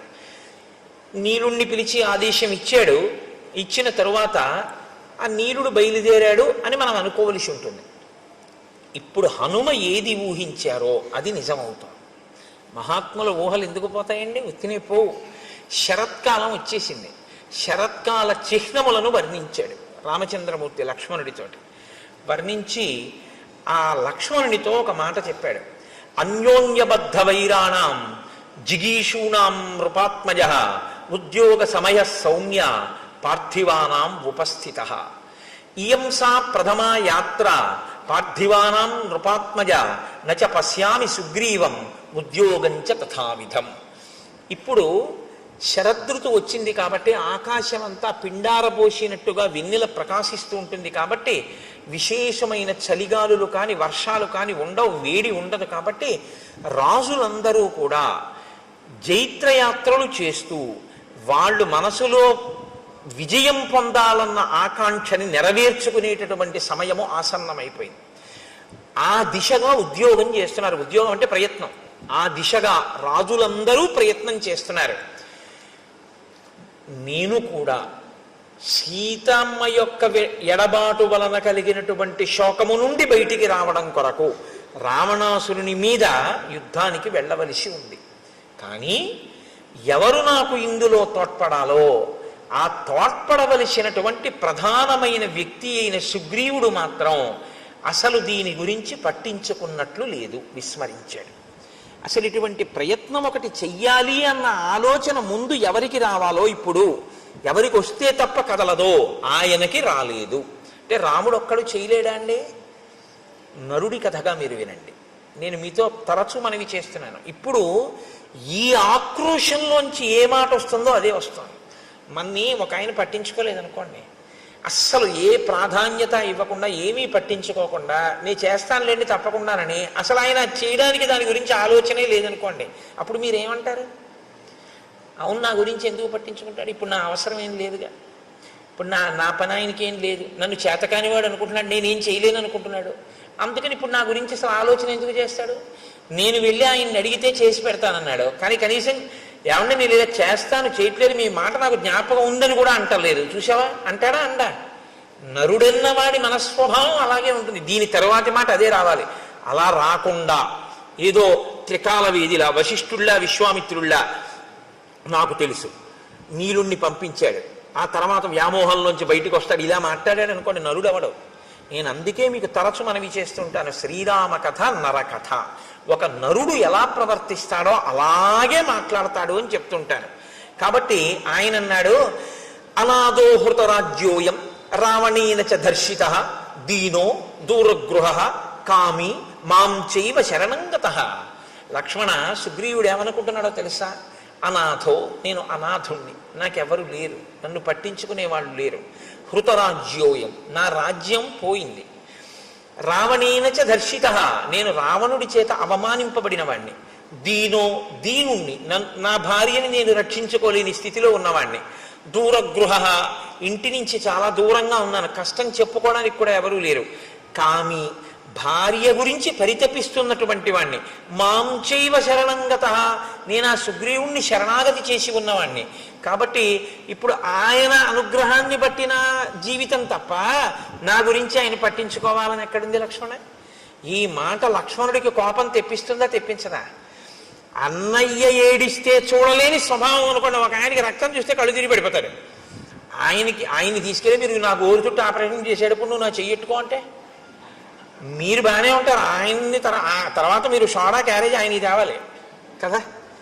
ఆయన రక్తం చూస్తే తట్టుకోలేడు అన్నప్పుడు మీరు ఆయన్ని తీసుకెళ్ళకూడదు మీ గోరు చుట్టూ ఆపరేషన్ చేయించుకోవడానికి కదండి. అంతేకాని మరి లక్ష్మణుడు రాముడి ఖేదాన్ని చూడలేడని రాముడికి తెలుసు, మరి ఎందుకు మాట్లాడుతున్నాడు అంటే ఒక్కొక్కసారి లోపల ఉన్నటువంటి శోకాన్ని ఆపడాన్ని నిగ్రహించడం ఎవ్వరికైనా సాధ్యం కాని స్థితి వస్తుంది. నరుడంటే అంతే. మనుష్యుడు అన్న మాటకు అర్థం ఏమిటంటే నిగ్రహించలేనంత బాధ కలుగుతుంది. అది తన భార్య విషయంలో కలిగితే ధర్మబద్ధం అండి. అది పరకాంత ఎందుకు కలిగితే తప్పు తన భార్య ఎందుకు కలిగితే వేళ దాటిపోతోంది, శరదృతువు కూడా వచ్చేసింది. మరి ఆయన బాధపడ్డాడంటే అందులో తప్పే ఉంది. అటువంటప్పుడు నన్ను ఇలా పట్టించుకోలేదని మాట్లాడితే ఎంత సహజంగా పూర్ణమైన నరుడిగానే రాముడు మాట్లాడుతున్నాడు తప్ప ఒక ఈశ్వరుడిగా రాముడు ఎప్పుడూ మాట్లాడలేదు రామాయణంలో. కాబట్టి ఇత్యేతై కారణై సౌమ్య సుగ్రీవస్య దురాత్మనః అహం వానరరాజస్య పరిభూతః పరంతప. అదిగో ఆ దురాత్ముడైనటువంటి సుగ్రీవుడున్నాడే, నన్ను పట్టించుకోకుండా ఇలా అవమానిస్తున్నాడు. నేను ఈ ఊరు బయట పర్వత గుహలో ఇలా పడున్నాను. తం ప్రవిశ్యచ కిష్కింధాం బ్రూహి వానరపుంగవం మూర్ఖం గ్రామ్య సుఖే సక్తం సుగ్రీవం వచనాన్ మమ. నువ్వు కిష్కింధా నగరంలోకి వెళ్ళు, అంతఃపుర ప్రవేశం చేయి, ఆ సుగ్రీవుడి దగ్గరికి వెళ్ళు. గ్రామ్య సుఖం అంటే కేవలము కామోపభోగమే జీవితానికి ప్రయోజనంగా బతుకుతున్నటువంటి ఆ సుగ్రీవుడి దగ్గరికి వెళ్ళి వచనాన్ మమ, నా మాటగా చెప్పు. అర్ధినాం ఉపపన్నానాం పూర్వంచా వ్యపకారిణాం అశాం సంసృత్యయో హంతి సలోకే పురుషాధమః. మిత్రులైన వారి దగ్గర ఉపకారాన్ని పొంది ప్రత్యుపకారం చేస్తానని మాట ఇచ్చి చెయ్యవలసిన ప్రత్యుపకారాన్ని చెయ్యకుండా వేళ దాటిపోయినా దాని గురించి పట్టించుకొని వాడెవరున్నాడో వాడిని పురుషాధముడు అని లోకం పిలుస్తుంది. శుభం వా యది వా పాపం యోహి వాక్యం ఉదీరితం సత్యేన ప్రతిగృహ్ణాతి సవీర పురుషోత్తమ. ఆ చేసేటటువంటిది పాపమా పుణ్యమా అన్నది కూడా పక్కన పెట్టి మిత్రుడికి ఇచ్చినటువంటి మాటకి కట్టుబడి ఆ కార్యం చెయ్యడానికి ప్రయత్నించేవాడెవడో వాణ్ణి పురుషోత్తముడు అని పిలుస్తారు. కృతార్థాహ్య కృతార్థానాం మిత్రాణం న భవంతి తాన్ మృతానపి క్రవ్యాదాహ కృతఘ్నాన్ నోపభుంజతే. ఎవరు మిత్రులు చేసిన ఉపకారము వలన తాను గట్టెక్కి మిత్రుణ్ణి గట్టెక్కించడానికి ఉపకారం చెయ్యవలసిన సమయంలో ఉపకారం చెయ్యకుండా ముఖం చాటేసి తిరిగి జీవితాన్ని వెళ్ళబుచ్చుకునే ప్రయత్నం చేస్తాడో అటువంటి వాడు మరణించిన తరువాత వాడి శరీరాన్ని కుక్కలు కూడా ముట్టుకోవు అని చెప్పు. నూనం కాంచన పుష్టస్య విరుష్టస్య మయారణే ద్రష్టుం ఇచ్చతి చాపస్య రూపం విద్యుత్ గణోపమం. బంగారు మొనలతో ఉన్నటువంటి నా ధనస్సుని పట్టుకుని నేను మళ్ళీ యుద్ధభూమిలో నిలబడి వింటినారిని విప్పి ధనస్సుని వంచి వింటినారిని కట్టి నా అక్షయ బాణ తూణీరంలోంచి మెరిసిపోతున్న బంగారు బాణాన్ని వింటినారిని టంకారం చేసి బాణమును తొడిగి ప్రయోగించడానికి సిద్ధపడినప్పుడు వచ్చేటటువంటి పిడుగుల ధ్వనిని వినాలని సుగ్రీవుడు కోరుకుంటున్నాడేమో కనుక్కో. అంటే విడిచిపెట్టడానికి సిద్ధంగా లేనని చెప్పు. ఎంత మర్యాదగా ఉంటుందో చూడండి ఆ మాట. నిన్ను చంపేస్తానో అనడు, నా బాణపు అల్లెత్రాడు కట్టి బాణప్రయోగం చేయడానికి సిద్ధంగా ఉన్నప్పుడు నేను చేసేటటువంటి ధనుష్టంకారాన్ని యుద్ధభూమిలో వినాలనుకుంటున్నాడా అడుగు. అంటే శత్రువుగా నిలబడిపోవలసి వస్తుందని గుర్తు పెట్టుకోమ్మ మనం అని కఠినంగా మాట్లాడటం. ఆ మాటలో కూడా ఎంత సౌమ్యంగా ఉంటుందో, అప్పుడు కూడా ఎంత మాటలో ఎక్కడ మీకు అశ్లీలత కానీ అసలు ఆ మాటలో వ్యగ్రత కానీ కనపడవు. అంత అందంగా ఉంటుంది ఆయన మాట్లాడితే. అందుకే శ్రీరామాయణాన్ని బాగా చదివి రామాయణం బాగా జీర్ణమైనటువంటి వాళ్ళు కోపంతో మాట్లాడినా అందంగానే ఉంటుంది. ఎందుకంటే ఆ భాష అటువంటి సుసంపన్నమైన హృదయం అలవాటు అవుతాయి. కాబట్టి నచ సంకుచిత పంథ ఏన వాలీహతో గత సమయే తిష్ట సుగ్రీవ మా వాలి పదమన్వగాహ. వాలి విడిపోయినటువంటి మార్గం ఇంకా మూసుకుపోలేదు, తెరిచే ఉందని గుర్తు చెయ్యి. అలా వెళ్ళాలి అనుకోకపోతే తానన్న మాట నిలబెట్టుకోమన్నానని చెప్పు.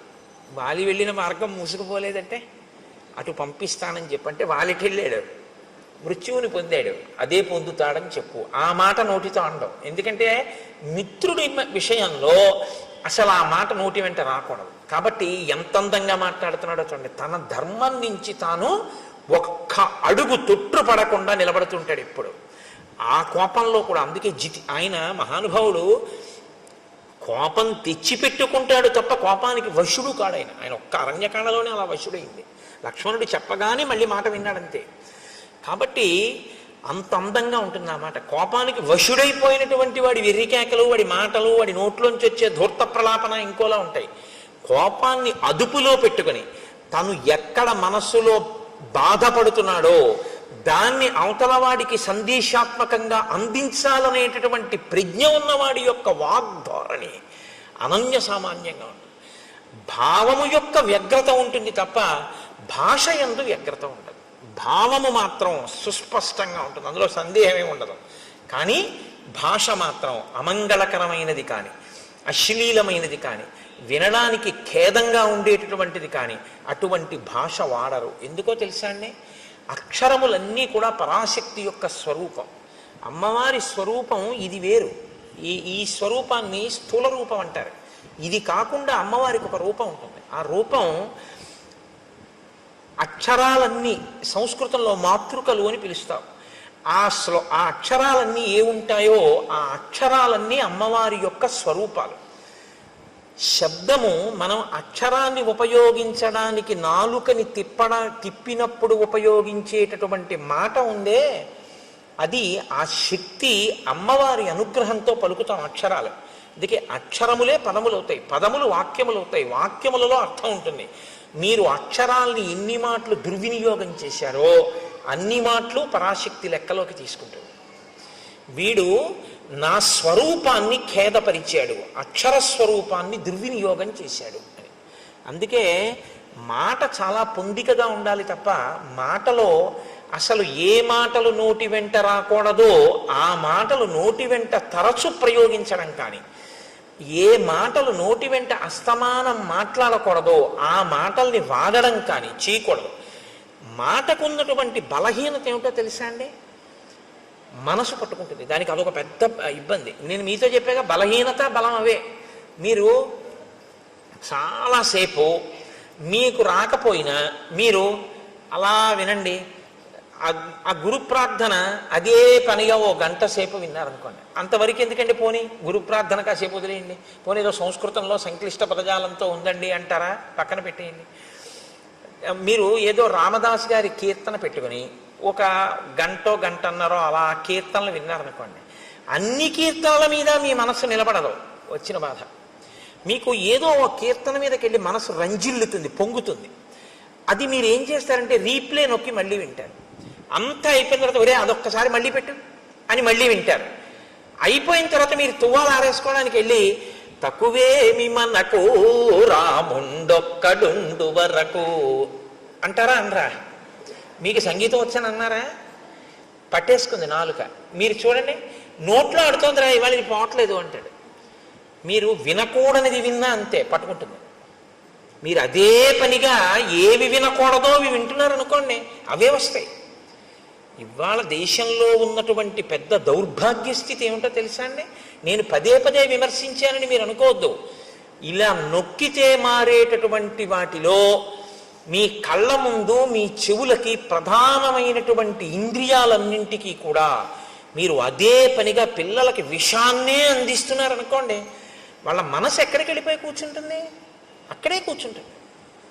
దాని మీదే వాడికి వ్యామోహం పెరిగిపోతుంది. ఇంకా ఇంద్రియాలు ఎప్పుడూ దాని మీదే పనిచేస్తే మనసు దాంతో తాదాత్మ్యత చెందిపోతుంది, వెంపర్లాడిపోతుంది. దానికోసమే అదే చూడాలి, అదే చూడాలి, అదే చూడాలి తాపత్రయం. ఏమిటి చూడడానికి ఇందులో అని పడుకోలేడు. మారి మారి మారి మారి అది రామకృష్ణ పరమహంస మాటల్లో అయితే నల్లమందు మరిగిన నెమలి అంటారు.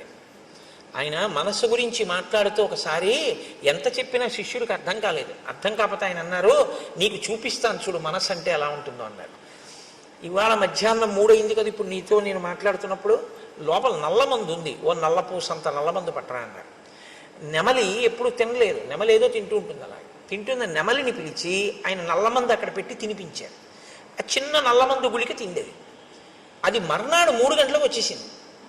వచ్చేసి రెక్కలు అల్లారుస్తూ ఓ క్రాంఖణం చేస్తోంది. ఆయన మళ్ళీ ఓ పిసర్ నల్లమంది పెట్టారు. అది మళ్ళీ తినేసి వెళ్ళిపోయింది అంతే వెంటనే. ఇక 3 అయ్యేటప్పటికి మీరు ఎన్ని పెట్టండి, ఆ నల్లమందు పెట్టకపోతే మాత్రం దానికి నిద్ర పట్టదు. అది ఇంకేమీ తినదు. అది మిగిలిన వాటిని కూడా పొడి చేస్తుంది.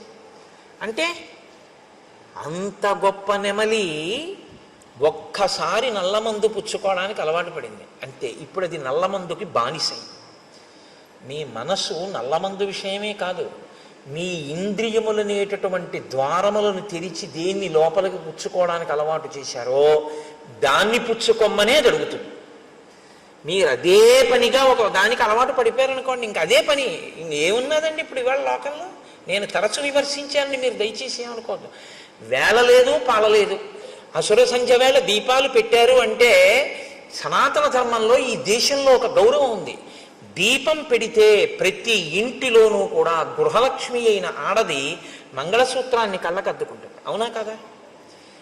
సంధ్యాదీపం వెలిగించారు అంటే మంగళసూత్రాన్ని కళ్ళకద్దుకుని ఓసారి ఆ గౌరమ్మకి నమస్కారం చేస్తారు. ఇవాళ ఇలా సంధ్యాదీపం పెట్టి మీరు ఇలా టీవీ పెట్టగానే మెళ్ళో మంగళసూత్రాలు లాగేస్తూ ఉండడం, లాగేసి విసిరేయడం, స్లో మోషన్లో అది ఎంత దూరం వెళ్ళి పడిపోయిందో చూపిస్తూ ఉండడం, లేకపోతే చచ్చిపోయిన శవాల్ని కాలుస్తున్నటువంటి దృశ్యాలు ఇంట్లో ఆ దిక్కున కనపడుతూ ఆ మంటల యొక్క దృశ్యాలు గోడల మీద వాటి మీద పడుతూ ఉండడం, భయానకంగా దాన్ని చూస్తూ ఉండడం, కొట్టుకున్నవి పొడుచుకున్నవి 1కి 4 మాటలు రీప్లే చూపిస్తూ ఉండడం, అర్ధరాత్రి వేళ ఘోరమైనటువంటి వాటిని సావధానంగా చూసే అవకాశం పిల్లలకి ఇవ్వడం, ఇవన్నీ పిల్లలకి ఇచ్చి మీ పిల్లలు మంచిగా ఉండాలని మీరు కోరుకుంటే ఎలా ఉండడం కుదురుతుందండి? వాళ్ళకి రోజు విషం పెడితే విషకన్య అవుతుంది తప్ప అది ఆవుదూడ ఎలా అవుతుంది? ఇవాళ మన దౌర్భాగ్యం అంతా దీని గురించే ఏడిచారు మహానుభావులు శాసనసభల్లో. సంస్కృతి నశించిపోతుందా అని ఏడిచారు. సంస్కృతి నశించిపోయాక నీకు భౌతిక భోగం ఎంతున్నా దానివల్ల ఉపయోగం ఏమీ ఉండదు. Scientific advancement without an iota of restraint is totally dangerous to the entire society. మీరు ఆలోచించండి నేను అన్నమాట. సెల్ ఫోన్ టూ వీలర్ మీద వెడుతూ మాట్లాడకూడదన్న నిగ్రహం లేనటువంటి వాడికి మీరు సెల్ ఫోన్ ఇచ్చి పంపిస్తే వాడితో పాటు ఇంకో కుటుంబం అంతా ఆధారపడిన ఇంకో వ్యక్తి జీవితం కూడా ప్రమాదంలోకి వెళ్ళిపోతాయి. సైంటిఫిక్ అడ్వాన్స్మెంట్ తప్పనాలా మనిషికి సెల్ఫ్ రెస్ట్రైంట్, తనని తాను నిగ్రహించుకోగలిగిన శక్తి లేకపోవడం తప్పనాలా? నిగ్రహం లేకపోవడం తప్పు. నిగ్రహం అస్తమానం నీకు ఎవడు నేర్పుతాడు? అంగుళం పోలీసుల్ని పెట్టి నీకు నేర్పుతారా? మనిషివి కాబట్టి నీకు ఉండాలి. మనిషిగా ఎలా బతకాలో రామాయణం చదివితే వస్తుంది. ఆ రామాయణం అందుకే మనుషుల్ని మనుషులుగా ఇబ్బంది లేకుండా బ్రతకగలిగినటువంటి స్థితి కావాలి అంటే మీరు ఏది చూడొచ్చో ఏది చూడకూడదో, మీ మనసు ఎందుకు పాడవుతుందో, మీ మనసు ఎందుకు పవిత్రం అవుతుందో మనోరంజకత్వం కోసం కావలసి ఉంటుంది. మనోరంజకత్వం అంటే నువ్వు కాసేపు సంతోషంగా ఉల్లాసంగా గడపాలి అంతే, అంతవరకే.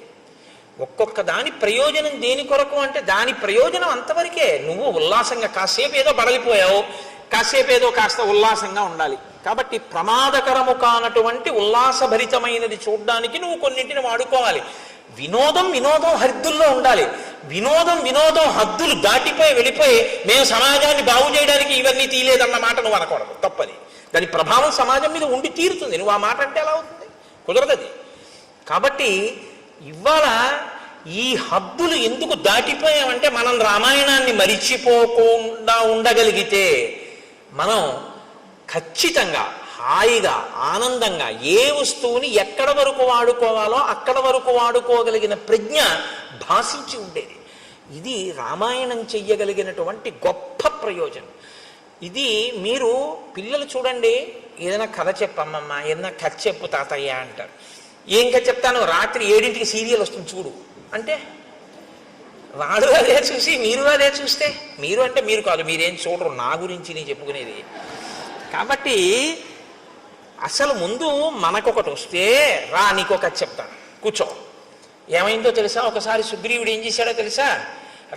ఏం చెప్పారో తెలుసా? హనుమ, అదిగో నువ్వు దండం పెడతావే ఆ స్వామి బుద్ధిమతాం వరిష్టం. ఏం చెప్పారో తెలుసా? ఇదిగో కాలం దాటిపోతే ప్రమాదం వస్తుంది, వేళపట్టును చెయ్యవలసింది వేళపట్టును చెయ్యాలని చెప్పారు అని ఈ ఘట్టాన్ని చెప్పండి.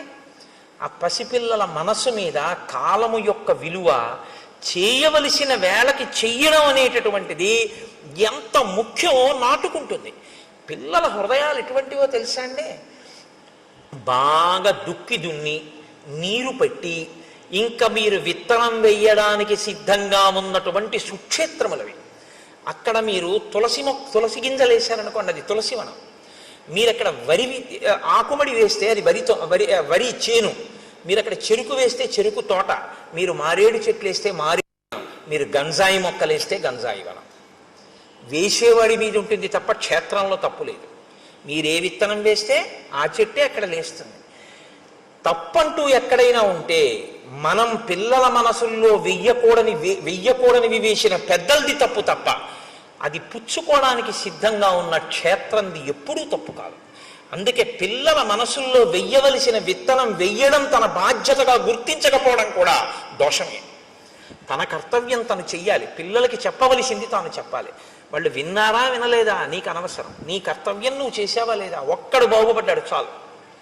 నీ పిల్లలకి నువ్వు చెప్పాలి, వాడు విన్నాడా వినలేదా నీకు అనవసరం, నీ కర్తవ్యం నువ్వు చెయ్యి. ఇది శ్రీరామాయణం మనకి నేర్పుతుంది. కాబట్టి హనిష్యామి సబాంధవం, వాలిని ఒక్కడే చంపేశాను ఒక బాణంతో, సుగ్రీవుణ్ణి సబాంధవంగా బంధువులందరితో చంపేస్తానని చెప్పి. ఇప్పుడు ఈ మాట లక్ష్మణుడు ఇది విన్న తర్వాత అన్నయ్య అంత బాధపడుతున్నాడు అంటే ఊరుకుంటాడండి. ఈ రెండిటికి ఒక తేడా ఉంది. ఒకటి అంటిస్తే పేలిపోతుంది, ఒకటి పేలద్దులే అనుకుంటే ఆగిపోతుంది. దీనికి ఆ నిగ్రహ శక్తి ఉంది, దానికి ఆ నిగ్రహ శక్తి తక్కువ. కాబట్టి ఇప్పుడు రాముడు అమ్మ బాబోయ్ వీణ్ణి వెళ్ళమన్నాను, నేను బాధపడ్డం విన్నాడు, ఇప్పుడు వెళ్ళి సుగ్రీవుని చంపేస్తాడు బాణం వేసి. అక్కడ పరిస్థితి కొంచెం ఏమైనా తేడాపాడగా అసలు నన్ను పట్టించుకోనట్లు కనపడితే బాణమే వదిలిపెట్టేస్తాడంతే. కాబట్టి వెంటనే పిలిచి అన్నాడు, నహివై తద్విధో లోకే పాపమేవం సమాచరేత్ పాపమార్గేణ యో హంతి సవీర పురుషోత్తమ. నాన్న యుక్తాయుక్త విచక్షణతో బాగా ఆలోచించి కేవలము పాపాత్ముడే, ఇంకా వాడు మారడానికి అవకాశం లేదన్న వాణ్ణి చంపాలి తప్ప, మారడానికి అవకాశం ఉంది, వాడు ఒక మాట చెప్తే మారతాడు, ఏదో తప్పు జరిగిపోయింది, వాడు తనని తాను మరిచిపోయి ఏదో వ్యసనానికి లోనైపోయి కాలాన్ని మరిచిపోయి కామమునకు వశుడై ఉన్నాడు తప్ప, చెప్తే ఇప్పుడు విని మళ్ళీ బుద్ధి మార్చుకునేవాడు అనుకుంటే చెప్పకూడదు సుమా. అందుకని తొందరపడి సుగ్రీవుని చంపేశావు, అటువంటి పని చెయ్యకు. నేదం అద్యత్వయా గ్రాహ్యం సాధువృత్తేన లక్ష్మణ తాం ప్రీతిం అనువర్తస్య పూర్వవృత్తంచ సంగతం. నువ్వు వెళ్ళేటప్పుడు సుగ్రీవుడితో పూర్వ స్నేహం ఎలా ఉండేదో, మనం అందరం ఎంత ప్రేమగా మాట్లాడుకునే వాళ్ళం, మన పట్ల సుగ్రీవుడు ఎంత ప్రీతిపాత్రుడో బాగా స్మరించుకుంటూ వెళ్ళు. మీరు ఏది స్మరించుకుంటూ వెడితే మనసు అలా ఉంటుంది.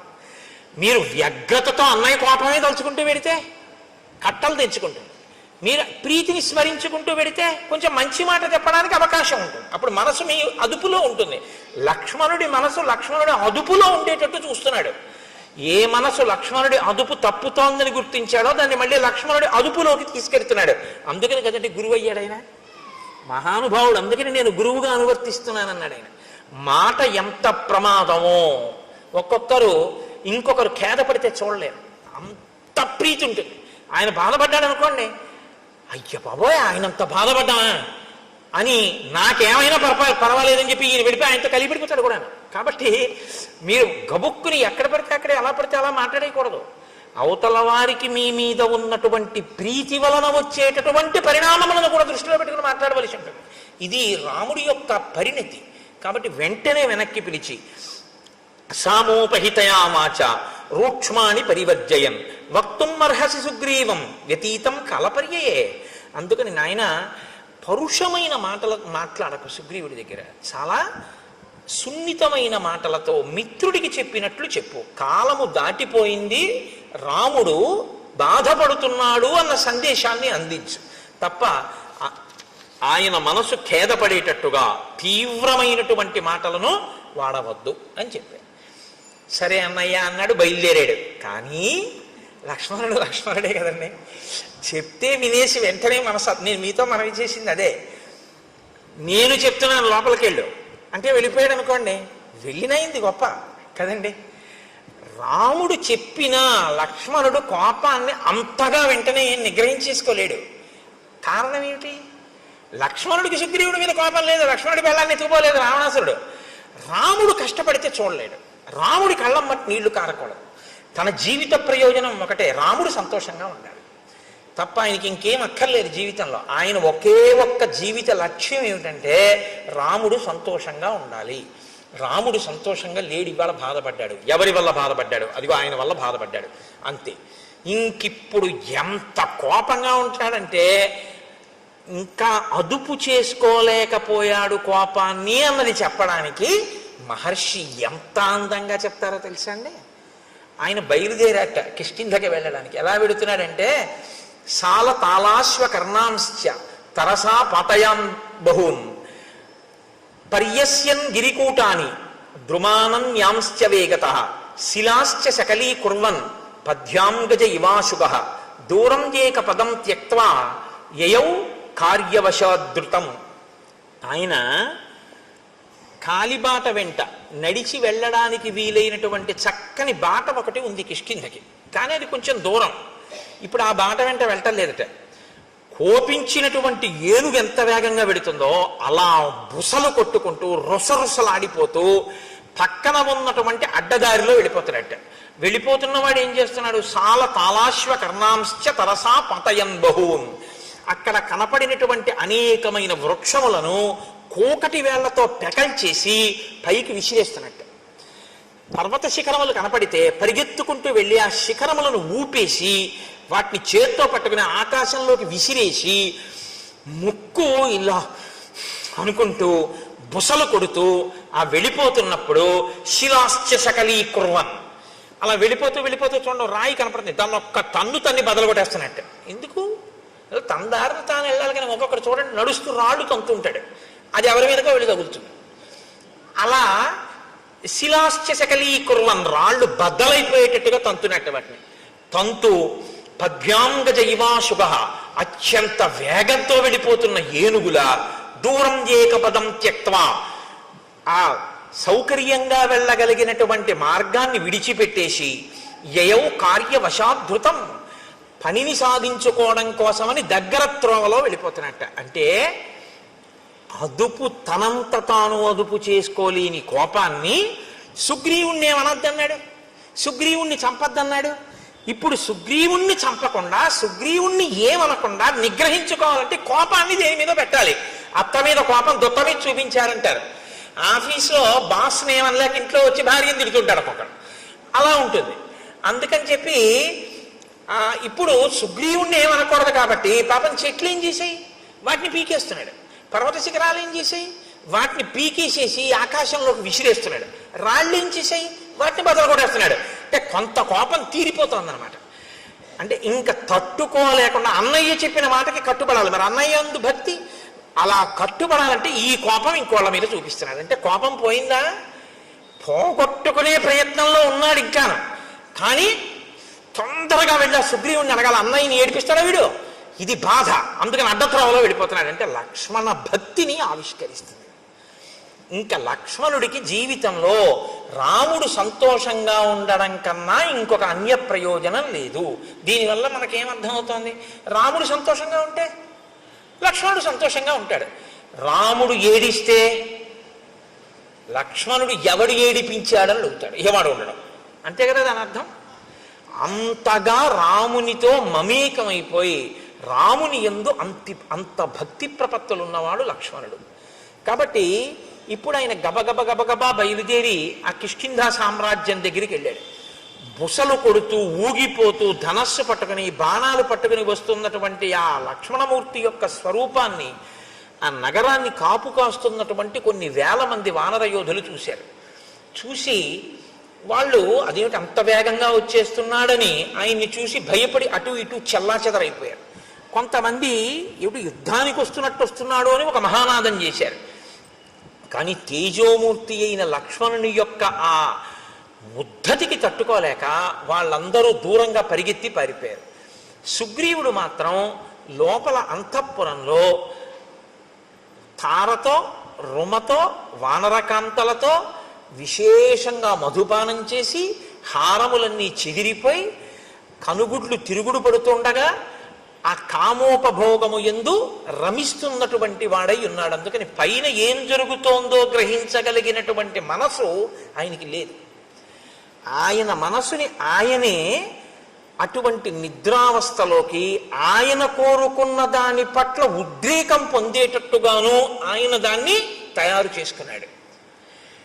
ఈశ్వరుడు చక్కని మనస్సుని మీకు ఇచ్చి స్పందించగలిగిన శక్తితో కూడిన ఒక చక్కటి దాన్ని మీకు ఇచ్చాడనుకోండి, దాన్ని ఉత్ప్రేరకములతో మీకు కావలసిన రీతిలో ఉద్రేకపడేటట్టు మీరు తయారు చేసి స్పందించగలిగిన శక్తి దానికి చంపేస్తే ఈశ్వరుడిదా దోషం మందా? మనది. అక్కడ యజ్ఞవేది ఉందనుకోండి, ఒక యజ్ఞవేది వెలుగుతోంది, హవిస్సులు ఇస్తున్నారు, అందులోకి పట్టుకొచ్చి నేను సారా పోసాను అనుకోండి, ఇప్పుడు వేదికి ఇబ్బందా నాకు ఇబ్బందా? వేదికేమండి, ఆ వేదికేమవదు, అప్పటికి అపవిత్రం అవుతుంది, మళ్ళీ ఏదో ప్రాయశ్చిత్త కర్మ చేసి యజ్ఞం చేస్తారు. కానీ పోషిన నేను, నాకిక నిష్కృతి ఏముంది? ఇక్కడ స్వయంగా పరమేశ్వరుడే కూర్చుని అగ్నిహోత్ర జ్వాలగా వెలుగుతున్నాడు. వెలిగి మనం వేసిన పదార్థాలన్నిటినీ ఆయన పచనం చేస్తున్నాడు. పచనం చేసి నెత్తుటిగా మార్చి దీంట్లోకి ప్రవహింపచేసి తెల్లవారేటప్పటికి పిప్పిని విసర్జించడానికి వీలుగా సిద్ధం చేస్తున్నాడు. నేను నిద్రపోతానేమో కానీ ఆయన నిద్రపోడు. అహం వైశ్వానరో భూత్వా ప్రాణినాం దేహమాశ్రితః ప్రాణాపాన సమాయుక్తం పచాన్యన్నం చతుర్విధం. ఆ అగ్నిహోత్రం వెలుగుతూనే ఉంటుంది. నేను నిద్రపోవచ్చు, ఆయన రాత్రి నేను తిని పడుకున్న దాన్ని లోపల యజ్ఞాగ్ని యందు పచనం చేసి దగ్ధం చేసి శక్తినిచ్చి పిప్పిని తెల్లవారేటప్పటికి సిద్ధం చేస్తాడు. అటువంటి అగ్నిహోత్రంలో మీరు పొయ్యకూడంది పోశారనుకోండి, ఇప్పుడు లోపల అగ్నిహోత్రానికి ఇబ్బందా, ఈశ్వరుడి ముఖం మీద పోసినందుకు నువ్వు పాపాన్ని మూటగట్టుకుంటున్నావా? ఆ తత్వాన్ని పరిశీలనం చెయ్యగలిగితే మీరు చెయ్యలేరు. బలహీనత నుంచి బయటపడడానికి ఒకే ఒక్క ఆధారం ఏమంటే అది ఎటువంటి అపచారమో మీరు గుర్తించడమే. అది అపచారమో అని మీరు గుర్తించగలిగితే, మీ మనసు పట్టుకోగలిగితే ఇక మీరు చేయలేరు. అదే మనసు తిరగబడుతుంది, వద్దు వద్దు తప్పిది, అలా ఎలా చేస్తావు అంటుంది. అలా ఎలా చేస్తావు అని అన్ననాడు మీరు ఇంక చేయలేరు. అలా ఎందుకు చేస్తామని ఎంతమంది చెప్పినా మీరు చేయకుండా ఉండలేరు. మీరు నా మాట పట్టుకున్నారో లేదో? మీరు పట్టుకున్నారని నేను అనుకుంటున్నాను. ఇంకా మళ్ళీ ఇన్ని మాటలు మళ్ళీ మళ్ళీ అక్కర్లేదు, ఎందుకంటే మీరు ప్రాజ్ఞులు కనుక. ఇప్పుడు ఆ లోపలికి వెళ్ళినటువంటి ఆ లక్ష్మణుడు అంగదుణ్ణి చూశాడు. అంతఃపురం బయట అంగదుడు ఉన్నాడు. అంగదుణ్ణి పిలిచన్నాడు. సోంగదం రోషతాం రాక్ష సందిదేశ మహాయశాః సుగ్రీవ కజ్జతాం వత్స మమాగమనమిచ్యుత ఏష రామానుజ ప్రాప్త త్వత్సకాశం అరిందమ భ్రాతుర్వ్యసన సంతప్తో ద్వారి తిష్టతి లక్ష్మణ తస్య వాక్యే యది రుచి క్రియతాం సాధు వానర ఇత్యుక్త్వా శీఘ్రమాగచ్చ వత్సవాక్యమరిందమ. నువ్వు లోపలికి వెళ్ళి నీ పినతండ్రి అయినటువంటి సుగ్రీవుడితో ఒక మాట చెప్పు. రామచంద్రమూర్తి శోకమును పొంది ఉన్నాడని, రామచంద్రమూర్తి మాటలు చెప్పడం కోసం ఆయన తమ్ముడైన లక్ష్మణమూర్తి వచ్చాడని, ద్వారం వద్ద ఎదురు చూస్తున్నాడని, నీతో వచ్చి మాట్లాడాలనుకుంటున్నాడని లోపలికి వెళ్ళి నీ పినతండ్రితో చెప్పి, నీ పినతండ్రి ఏమనుకుంటున్నాడో వచ్చి నాతో చెప్పు అని ఆయన అక్కడ నిలబడ్డాడు. ఈ అంగదుడు లోపలికి వెడుతున్నాడు. అది మంత్రులంటే, సచివులంటే అది, దూరదృష్టి అంటే అది. ప్లక్షుడు ప్రభావుడు అనబడేటటువంటి ఇద్దరు ఆ మంత్రులు కూడా అంగదుడితో పాటు లోపలికి వెళ్ళారు. మంత్రులు లోపలికి వెడితే దాన్ని ఎవరు అభ్యంతర పెట్టడానికి వీలుండదు. అంగదుడితో పాటు వెళ్ళారు. వాళ్ళకి తెలుసు. ఇప్పుడు లక్ష్మణమూర్తి ఒక పిల్లవాడికి చెప్పాడు, యువరాజుకి. యువరాజుకు కూడా భయమే లక్ష్మణుడంటే. తీరా వెళ్ళిన తర్వాత ఇప్పుడు అంగదుడు కర్తవ్యం చేయడమా, అంగదుడు చెప్పిన దాన్ని బట్టి సుగ్రీవుడు ప్రాణాలు నిలబడ్డమా అన్నది ఎవరి చేతిలో ఉంది? అంగదుడి చేతిలో లేదు, సుగ్రీవుడి చేతిలో ఉంది. సుగ్రీవుడు ఎటువంటి స్థితిలో ఉన్నాడని మంత్రులకి తెలుసు. అసలు విపరీతమైనటువంటి భావోద్రేకంతో మధుపానాసక్తుడై కామాతురుడై ఉన్నాడు తప్ప అంగదుడు చెప్పింది చెవిలోకి వెళ్ళడం కాదు, మనసులోకి వెడుతుందా అన్నది చెప్పడం కష్టం. ఇప్పుడు అంగదుడితో లక్ష్మణుడు ఏమన్నాడు? వెళ్ళి చెప్పి బయటికి వచ్చి నాకేమైందో చెప్పన్నాడు. నించునున్నాడు. వెళ్ళి లోపల ఉండిపోతే కోపగిస్తాడు. ఇప్పుడు అంగదుడు కారణం అవుతాడు. అంగదుడు వెళ్ళి చెప్పిన తర్వాత చెప్తాడు, అయ్యా బయట లక్ష్మణమూర్తి ఎదురు చూస్తున్నారు, మీతో మాట్లాడతారట. తప్ప తాగి తూలుతూ అంతమంది కాంతలతో రమిస్తున్నటువంటి సుగ్రీవుడు అని ఊరుకున్నాడు అనుకోండి. ఎన్ని మాటలు చెప్తాడు? రాజు కాబట్టి తిరిగి వచ్చి ఆయన మధుపానం చేస్తున్నాడు, భార్యలతో క్రీడిస్తున్నాడు, నేను చెప్పాను కానీ ఆయన చెవికి ఎక్కినట్టు లేదు అన్నాడు అనుకోండి. ఏ సుగ్రీవుడు బతుకుతాడా? ఇక బతకడు. ఈ దోషానికేగా కాలం దాటిపోయింది. కాబట్టి ఇప్పుడు అంగదుడు వచ్చి చెప్పడం కాదు, అంగదుడు వచ్చి చెప్పే లోపల సుగ్రీవుడి ప్రాణములు నిలబడేటట్టుగా చెయ్యాలి ముందు. కాబట్టి వీళ్ళని వెళ్ళమనలేదా కాదు, ప్రభు ప్రాణములను కాపాడడం అన్నది అంగదుడు వెళ్ళి రావడంలో ఉంది. కాబట్టి పిల్లాడి మీద వదిలేసి పెద్దవాళ్ళు కూర్చోవడం కాదు, చెప్పినా చెప్పకపోయినా తాము వెళ్ళాలి, వెళ్ళి ప్రభువుని రక్షించుకోవాలి. ఇప్పుడు ఇది ఒక క్లిష్ట పరిస్థితి వచ్చింది కాబట్టి అందుకుని వెళ్ళారు వాళ్ళిద్దరూ లోపలికి. అంటే మంత్రులు అన్న వాళ్ళ యొక్క నడవడి ఎలా ఉండేదో, ఎంత గొప్పగా ప్రవర్తించేవారో, ఎంత దూరదృష్టితో వాళ్ళు ఉండేవారో ఒక సంఘటనని చూస్తే శ్రీరామాయణాన్ని పరిశీలనం చేస్తున్నప్పుడు ఆశ్చర్యంగా ఉండదు. పెద్దరికము అన్న మాట యొక్క బాధ్యత, కర్తవ్యం ఏమిటో. పెద్దరికం ఉన్నవాడు విషయాన్ని మనసులో పెట్టుకుని అది పగలకుండా ఎలా రక్షించాలో, ఎంత జాగ్రత్తగా తాను ప్రవర్తించవలసి ఉంటుందో. రామాయణం చదివితే మీకు అటువంటి ఆలోచన ధోరణి అలవాటు అవుతుంది. పెద్దరికం అన్న మాట పెద్దరికంగా నిలబెట్టుకోవడం అలవాటు అవుతుంది. కీర్తి కోసం పెద్దరికం కాదు. ఏరా ఇంతసేపు అయింది, నువ్వు నమస్కారం పెడతావో లేదో అని చూస్తున్నాను, నేనెందుకు కనపడతాను రా అండం కాదు పెద్దరికం అంటే. వస్తున్న ఇబ్బందుల్ని కడుపులో పెట్టుకుని అవి పగలకుండా రక్షించగలిగినటువంటి నైపుణ్యంతో ప్రవర్తించగలగడం పెద్దరికం. అది నీకుండాలి. అంతేగాని పెళ్లిలో మనం చూస్తుంటాం, కొంతమంది కాలు మీద కాలేసి కూర్చుంటారు. ఏ మనవడి వరసవాడో ముని మనవడి వరసవాడో అలా వెళ్తుంటాడు. వీళ్ళు పలకరించరు. అంటే వీళ్ళు పలకరిస్తే వీళ్ళ మర్యాద పోయినట్టు. పాపం ఆ పిల్లాడు ఏదో అటు ఇటు తిరిగి అందరినీ పలకరించి ఒక గంట పైకి మీ తాతగారు అదిగోరా అంటారు. వచ్చి తాతయ్య నేను ఇదిగో ఇప్పుడే వచ్చాను తాతయ్య బాగున్నావా అంటాడు. చూస్తున్నాను రా 11ంటికి వచ్చావు 1 గంట అయింది తాత ఇప్పుడు కనపడ్డాడు నీకంటాడు. నువ్వు చూసావుగా నువ్వెందుకు వెళ్ళి పలకరించావు? కాల్సనా నీ పెద్దరికం? మనవణ్ణి చూసి నువ్వు వెళ్ళి పలకరించలేవు? ఏమిటి నీ పెద్దరికం? నీకు నమస్కారం చేయాలని నువ్వు అనుకుంటే రోడ్డు పక్క పెరిగిన చింత చెట్టుకి నమస్కారం చేయాలి, నీకన్నా ముందు పుట్టింది. వయస్సు వల్ల కాదు పరిణితి, జ్ఞానము వలన పరిణితి, నీ ప్రవర్తన వలన పరిణితి. అన్ని వేళలా వయస్సుతో పెద్దరికాన్ని గౌరవించడం కూడా చాలా కష్టంగా ఉంటుంది. ఆ పరిణితిని సంతరించుకోకపోతే ఆ పెద్దరికాన్ని భరించడం కష్టం. కాబట్టి పెద్దరికం వయస్సుతో పాటు అనుభవాన్ని పెంచుకోవాలంటే ఒక్కటే రామాయణం చదువుకోవడమే. రామాయణం బాగా చదువుకుంటే ఇలా ఉండాలన్నమాట అని బాగా అర్థమవుతుంది. ఎక్కడ ఏ పరిస్థితి ఉందో అక్కడ తాను చొరవ తీసుకుని వెళ్ళి నాన్న ఇలా కాదు ఇలా చెయ్యి అని చక్కగా చెప్పి కార్యం బాగా జరిగేటట్టు చేసి నా పెద్దరికం నిలబడింది చక్కగా చేయించేశాను కదా అని పొగట్ట కోసం ఆశించకుండా నువ్వు వెళ్ళిపోతావు అంతే సంతోషంగా. అది పెద్దరికం అన్న మాటకు అర్థం. తప్ప నాకేమిస్తారు దీనివల్ల, నాకేమొస్తుంది ప్రయోజనం దీనివల్ల, ఇక్కడ నా పెద్దరికం గుర్తించారా లేదా? కొంతమంది చూడండి చాలా ఆశ్చర్యంగా ఉంటుంది. బ్రహ్మస్థానంలో ఒక ఆయన కూర్చుంటాడు, ఆయనకి తెలియదండి వైదిక మార్గం, ఆయన చేయిస్తాడు. కాదు, ఆవిడ ప్రత్యేకం ఓ చిన్న చాపం ఒకేసుక అక్కడ కూర్చుంటుంది. కూర్చుని మా ఇంట్లో అది అలవాట్లేదు అది వద్దంటుంది. అదేమిటమ్మా వేదప్రోక్తం అమ్మా ఇది చెయ్యాలి, మాకు అలవాట్లేదు వీలు లేదంటుంది. ఏం తెలుసు, ఏం తెలియదు, ఏం తెలియకపోయినా ఎందుకు అలా అంటాం అంటే పెద్దరికం. అలా చేయిస్తే తన పెద్దరికం నిలబడిందని ఓ సంతోషం. ఇప్పుడు అది చెప్పి కొంచెం అలా కుదరదులేమ్మా నువ్వు ఊరుకో అమ్మా చేయని అన్నారనుకోండి, ఇంకా నేను ఎందుకని పెట్టేసరి చేసుకుంటుంది ఆవిడ. అదేమిటి పెళ్ళింట్లో నేను అలా చెయ్యొచ్చా, ఇదేమి పెద్దరికం అని ఉండదు.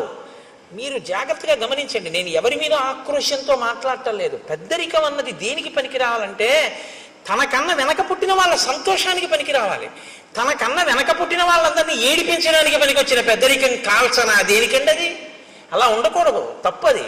నేను రామాయణం చెప్తూ అలాగే చెప్పగలను, ఇంకోలా చెప్పడం నా చేత కాదు. ఒకవేళ నేను చెప్పింది అంత బాగుండకపోతే నన్ను క్షమించాను. కాబట్టి ఇప్పుడు అంగదుడు లోపలికి వెళ్ళాడు, ఆయనతో పాటు మంత్రులు కూడా వెళ్ళారు. ఇప్పుడు వెళ్ళినటువంటి అంగదుడు సుగ్రీవుని యొక్క కాళ్ళకి నమస్కారం చేశాడు, తారకాళ్ళకి నమస్కారం చేశాడు, రుమకాళ్ళకి నమస్కారం చేశాడు. అంటే ఇద్దరు భార్యలతోటి శయనాగారంలో బాగా మధువు సేవించి తానుండడం కాదు, ఆయన భార్యలు కూడా సేవించి ఉన్నారు, ఆ స్థితిలో ఉన్నారు. అటువంటి చోట ఒక కొడుకు వెళ్ళి నమస్కారం పెట్టి మాట్లాడడానికే చాలా ఇబ్బందిగా ఉంటుంది. మీరు ఆలోచించండి. నేను ఒక్క మాట చెప్తా, అంతకన్నా దాటి చెప్పడం నా సంస్కారానికి కూడా ఇష్టం ఉండదు. వాళ్ళు తల్లులు, ఆయన తండ్రి, వాళ్ళు అలా ఉండగా ఓ కొడుకు వెళ్ళి నమస్కారం చేయడం అన్నది ఆయనకి ఎంత బాధగా ఉంటుంది మీరు ఆలోచించండి. ఇంకొకప్పుడు ఇలా ఉండకుండా ఉంటాడు, వెళ్ళి చెప్తాను మా నాన్నగారికి అనడానికి అలా ఉండకుండా తండ్రి ఉంటాడన్న నమ్మకం లేని స్థితిలోకి వెళ్ళిపోయి ఉన్నాడు ఆయన. కాబట్టి ఇప్పుడు లక్ష్మణుడికి చెప్పుకోలేడు అంగదుడు. ఇది చిన్నపిల్లల్ని ఇబ్బంది పెట్టే పెద్దరికంగా మారడం అంటే. కాబట్టి ఇప్పుడు పాపం అలాగే వెళ్ళి నమస్కారం చేశాడు. నమస్కారం చేసి అంజలి ఘటించి చెప్పాడు. లక్ష్మణమూర్తి కోపంగా ఉన్నారు, రాముడు శోకంతో ఉన్నట్ట, ఆయన చెప్పమన్నది చెప్పడానికి వచ్చాడు, ఎదురు చూస్తున్నాడు, నిన్ను కలుస్తానంటున్నాడు, నన్ను వచ్చి ఏ మాట చెప్పమన్నాడు, కాబట్టి నేను ఏం చెప్పను అని అడిగాడు. ఈయన చెప్పిన మాట ఆయన మనసులోకి వెళ్ళలేదు, ఆయన తలకెక్కలేదు. ఎందుకు ఎక్కలేదంటే ఆయన మనసు ఇక్కడ లేదు, ఇంకొక దాని యందు అనురక్తమై ఉంది. కాబట్టి ఇప్పుడు ఆయన వినే స్థితిలో లేడు. ఇప్పుడు కాసేపు మీరు ఆ పనులు ఆప్ చేసి ఇది వినండి అనే స్థితిలో కొడుకు లేడు. చూడండి ఆ వ్యసనము హనుమ చెప్పింది ఇదే కదా, వచ్చేసిందా లేదా పరిస్థితి? చూస్తుండగా వచ్చేసింది అంతే, ప్రాణ సంకటంలోకి వెళ్ళిపోయాడు సుగ్రీవుడు. ఇప్పుడు ఈశ్వరానుగ్రహం పనిచేసింది. కేవలం మిత్రుడు చంపకూడదు అనుకున్న రాముని యొక్క అనుగ్రహమే బహుశా సుగ్రీవుణ్ణి కాపాడు. లక్ష్మణుని యొక్క కోపంతో లక్ష్మణుడు దగ్గరికి వచ్చి అంగదుడు మాట చెప్పిన తరువాత లోపలికి వెడదామని ముందుకు నడిచొస్తున్నటువంటి లక్ష్మణుణ్ణి చూసి భయపడిపోయినటువంటి కొన్ని వేల వానరములు ఏకకాలంలో ఒక పెద్ద అర్థనాదం చేశాయి. లోపలికి వెళ్ళిపోతున్నాడు, ఇంత కోపంగా ఉన్నాడు, అంగదుడు పైకి రాలేదు, ప్రభువు మత్తిల్లి ఉన్నాడు, ఏమవుతుందో అని వాళ్ళు ఒక పెద్ద నాదం చేశారు అందరూ. ఇన్ని వేల వానరములు ఒక్కసారి నాదం చేస్తే సుగ్రీవుడు ఉలిక్కి పడ్డాడు. అంటే ఆయన ఎంత తాగి ఉన్నాడో, ఎంత మత్తులో ఉన్నాడో మీరు ఆలోచించారు. ఇప్పుడు ఆయన ఉలిక్కి పడి సచివుల్ని పిలిచాడు. అందుకొచ్చారు ఆ ప్లక్షుడు ప్రభావుడు. వెంటనే మంత్రుల దగ్గరికి వచ్చారు. అన్నాడు, ఎందుకు అలా అరుస్తున్నారు వానరులు అని అడిగాడు. అప్పుడు వాళ్ళు చెప్పారు, ఎందుకు అరుస్తున్నారు ఏమిటి? లక్ష్మణమూర్తి వచ్చాడు, రాముడు కోపంగా ఉన్నాడు, రాముడు శోకిస్తున్నాడు, సందేశం పట్టుకొచ్చాడు, నీతో మాట్లాడతాట, నీ దగ్గరికి వస్తాట, ఏం చెప్పమంటావు అని అడిగాడు. అడిగితే ఇప్పుడు అన్నాడు, సర్వదా సుకరం మిత్రం దుష్కరం పరిపాలనం అనిత్యత్వాచ్చ చిత్తానాం ప్రీతిరల్పేపి భిద్యతే. నేను రాముని పట్ల ఏ అపచారము చేయలేదు, రాముడి పట్ల ఒక్క మాట తప్పుగా మాట్లాడలేదు. బహుశా రాముడితో నా స్నేహాన్ని చెడగొట్టడానికి నేనంటే కిట్టని వాళ్ళు ఎవరో నేను సుఖపడ్డం ఇష్టం లేక రామలక్ష్మణులకి నా మీద ఏవో చాడీలు చెప్పి ఉంటారు. చెప్పినా రామలక్ష్మణులు నమ్మకూడదే, ఇంత ఆగ్రహం ఎందుకు వచ్చింది అని ఇప్పుడు పెద్దల మాటలు జ్ఞాపకానికి వచ్చాయి. ఇప్పుడు అన్నాడు, సర్వదా సుకరం మిత్రం దుష్కరం పరిపాలనం. స్నేహం చెయ్యడం మొదలు పెట్టడం తేలిక, స్నేహాన్ని నిలుపుకోవడం చాలా కష్టం అన్నాడు. ఎంత పెద్ద మాట చూడండి. ఈ ఏడాది మీకు ఒకళ్ళని పరిచయం చేస్తాడు. పరిచయం చేసి, ఈయన నాకు ఆప్తమిత్రుడండి, ఈయన నాకు కుడి చెయ్యి అంటాడు. ఓ 2 ఏళ్ళు పోయాక ఆయన మళ్ళీ వస్తాడు. ఏమంటే మీ పక్కన ఆయన ఉండేవారు కదా, ఆయన మీ కుడి చెయ్యి అనేవారు కదా, ఆయన ఏది అంటాడు. అప్పుడు తెలుసుకోలేకపోయానంటే వాడు దుర్మార్గుడు, వాడిని వదిలేశానంటాడు. ఇప్పుడు వచ్చిన ఆయన ఏమనుకుంటాడు, ఒరే కుడి చెయ్యి అనేవాడు అంత గొప్పగా చెప్పేవాడు ఈడరా, ఇప్పుడు మళ్ళీ 2 ఏళ్ళు పోయాక వచ్చేటప్పటికీ అబ్బాయి వాడు ద్రోహం అంటున్నాడు ఏమిటి అనుకుంటాడా? అనుకోడా? తనంత తాను విడిచిపెట్టేయవలసినంత స్థితిని అవతలవాడు కల్పించుకుంటే తప్ప, మీరందుకే స్నేహం మొదలుపెట్టేయడం చాలా తేలిక, స్నేహాన్ని నిలబెట్టుకోవడం చాలా చాలా కష్టం. ఇప్పుడు అంటున్నాడు ఆ మాట, రాముడితో స్నేహం మొదలుపెట్టడం తేలికైంది, ఇప్పుడు ఆ స్నేహాన్ని నిలబెట్టుకోవడం కష్టం అవుతోంది. ఎందుకో తెలుసా? అనిత్యత్వాచ్చ చిత్తానాం. మనసు ఉంది చూశారు, ఇది ఒకలా ఉండదు, ఒక్కొక్కప్పుడు ఒక్కొక్కలా ఉంటుంది. అప్పుడు మాట ఇచ్చాను, ఇప్పుడేమో ఇలా ఉన్నాను. చూశారు ఎంత ప్రమాదం వచ్చిందో. ప్రీతిరల్పేపి భిద్యతే. చిన్న విషయానికి ఒక్కొక్కసారి చాలా ప్రమాదాలు వచ్చేస్తాయి. కాబట్టి స్నేహాన్ని నిలబెట్టుకోవడంలో ఇబ్బంది వచ్చింది అన్నాడు. అని ఇప్పుడు రాముడు చేసినటువంటి మేలు ఏదైతే ఉందో దానిని మాత్రము నేను ఎన్నడూ మరువను. అంతటి మహానుభావుడు రామచంద్రమూర్తి నాకంత ఉపకారం చేశాడు. ఆయనకి నేను ఏ చిన్న ప్రత్యుపకారము చేయలేకపోతున్నాను అని బాధపడుతున్నాను. వాలిని వధించి నాకు రాజ్యం ఇచ్చాడు. ఇవాళ నేను అనుభవించే సుఖాలన్నీ కూడా రాముడు పెట్టిన భిక్ష. అటువంటి రాముడికి నేను ఉపకారం తొందరగా చేయకపోవడం పొరపాటే. అంటే హనుమ అన్నారు సుగ్రీవుడితో, సర్వదా ప్రణయాత్ క్రుద్ధో రాఘవోనత్ర సంశయ భ్రాతరం సంప్రహితవాన్ లక్ష్మణం లక్ష్మీవర్ధనం. సుగ్రీవ, ఇంకా నీకు బాగా బోధపడలేదు. కోపము 2 రకాలుగా ఉంటుంది. ఒకటి ప్రతీకారేచ్ఛతో ఉన్న కోపము ఒకటి, అవతలవాడు పాడైపోతున్నాడని ప్రేమతో కోపం తెచ్చిపెట్టుకుని సంస్కరించాలని ప్రయత్నించడం ఒకటి. రాముడిది ప్రతీకారేచ్ఛతో కూడుకున్నటువంటి కోపం కాదు, ప్రతీకారేచ్ఛతో కూడుకున్నదైతే ఇంకోలా ఉంటుంది. ఇది ప్రణయాత్క్రుద్ధో, ప్రేమతో కూడిన కోపం. ప్రేమతో కూడిన కోపాన్ని ప్రేమతోటే అర్థం చేసుకోవాలి తప్ప ప్రేమతో కూడిన కోపాన్ని ఇంకొకలా అర్థం చేసుకోకూడదు. కాబట్టి రాముడికి నీ మీద ఎంత ప్రేమ ఉందో అర్థం చేసుకో. ఆయన అంత కోపంగా మాట్లాడినా ఇప్పుడు లక్ష్మణుడు వచ్చేదో చాలా కోపంగా ఉన్నాడని మాట్లాడతాడు. నువ్వేం చేయాలో తెలుసా? ఎంత ప్రేమ లేకపోతే నా మీద ఒక బాణం వెయ్యగలిగిన వాడు వెయ్యకుండా ఇలా కబురు చేశాడు అని అంజలి ఘటించి వినాలి తప్ప నువ్వు నన్ను ఇలా అంటాడా అనకూడదు. ఆ ప్రేమ నిన్ను ఉద్ధరించడానికేనయా కోపం. ఈ శ్లోకం కానివ్వండి ఇవాళ సమాజంలో సరిగ్గా జీర్ణమైతే చాలా మంది మధ్య విభేదాలు, చాలా మంది మధ్య దెబ్బలాటలు, చాలా చాలా ఆత్మహత్యలు ఆగిపోతాయి. అమ్మ దెబ్బలాడితే ఆత్మహత్య ఏమిటండి? నాన్నగారు దెబ్బలాడితే ఆత్మహత్య ఏంటి? భర్త దెబ్బలాడితే ఆత్మహత్య ఏంటి? భార్య పుట్టింటికి వెళ్ళి రావడం ఆలస్యం అయితే భర్త ఆత్మహత్య చేసుకోవడం ఏంటి? అంటే అవతల వారు ఒక మాట అన్నప్పుడు ప్రేమతో అన్న మాటని ప్రేమగా స్వీకరించగలిగినటువంటి లక్షణం కోల్పోతే ఏమైపోతుందంటే అవి ఎప్పుడు పిటపిటలాడుతూ ఉంటాయి తప్ప సంబంధాలు, వాటికి అనురక్తి ఆర్ద్రత అన్న తడి అంటి ఉండవు ఆ సంబంధాలకి. అవి ఎప్పుడు ఎండిపోయినటువంటి వేయించేసినప్పుడల్లా ఉంటాయి. మీరు ఎక్కడ ముట్టుకున్నా పడుక్కుని విరిగిపోతుంది. అలా ఉండకూడదు. చక్కగా ముట్టుకుంటే తడితో ప్రేమ అన్న తడి తగలడం వల్ల మీరు ముట్టుకుంటే సాగేటటువంటి గుణం కలిగినటువంటిదై ఉండాలి. మీరు ఎంత దాన్ని స్వీకరిస్తే అంత మధురిమ దాంట్లోంచి రావాలి.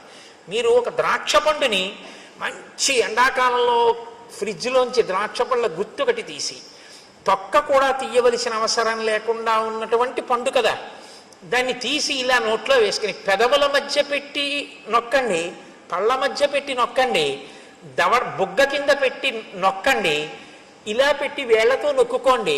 అది తీయటి చల్లటి రసాన్ని చిమ్ముతుంది మీ మీద. కొన్ని కొన్ని అనుబంధాలు అలా ఉండాలి. వాటిని అలా అర్థం చేసుకోవాలి. ఒక్కొక్కసారి దెబ్బలాడారు అనుకోండి, ఓ ఎందుకు దెబ్బలాడి ఉంటారు, ఎంత ప్రేమైకమూర్తి నా ఎందు ఇలా అన్నారంటే ఆయనకి ఎంత ఆర్తితో అంటున్నారో అన్న విషయాన్ని అర్థం చేశాను. ఒక్కొక్కసారి ఆవిడ అంటుంది కోపంతో, ఆవిడ కోపంతో అంటే ఓ నా ఎందు ఎంత ప్రేమ కలిగింది, ఎంత పిచ్చిది నేనంటే, ఆ ప్రేమలో అంటుంది అని దాన్ని మీరు ప్రేమగా స్వీకరించాలి. అంతేకాని నన్ను అంత మాట అంటుందా. 1947లో పెళ్ళైన కొత్తల్లో ఇలాగే 57, 67, 77 దిక్కుమాలవన్నీ గుర్తు తెచ్చుకొని అక్కడి నుంచి ఇంకా వారం రోజులు మాటలు మానేసి కంచాలు విసిరేసి నానా అల్లరి చేసేసుకుని ఇల్లు యమలోకం కింద చేసుకుని ఆ తర్వాత ప్రారంధం ఎవరు అనుభవించాలి, వీళ్ళిద్దరే అనుభవించాలి. ఎందుకంత కోపం? ప్రణయాత్కృత.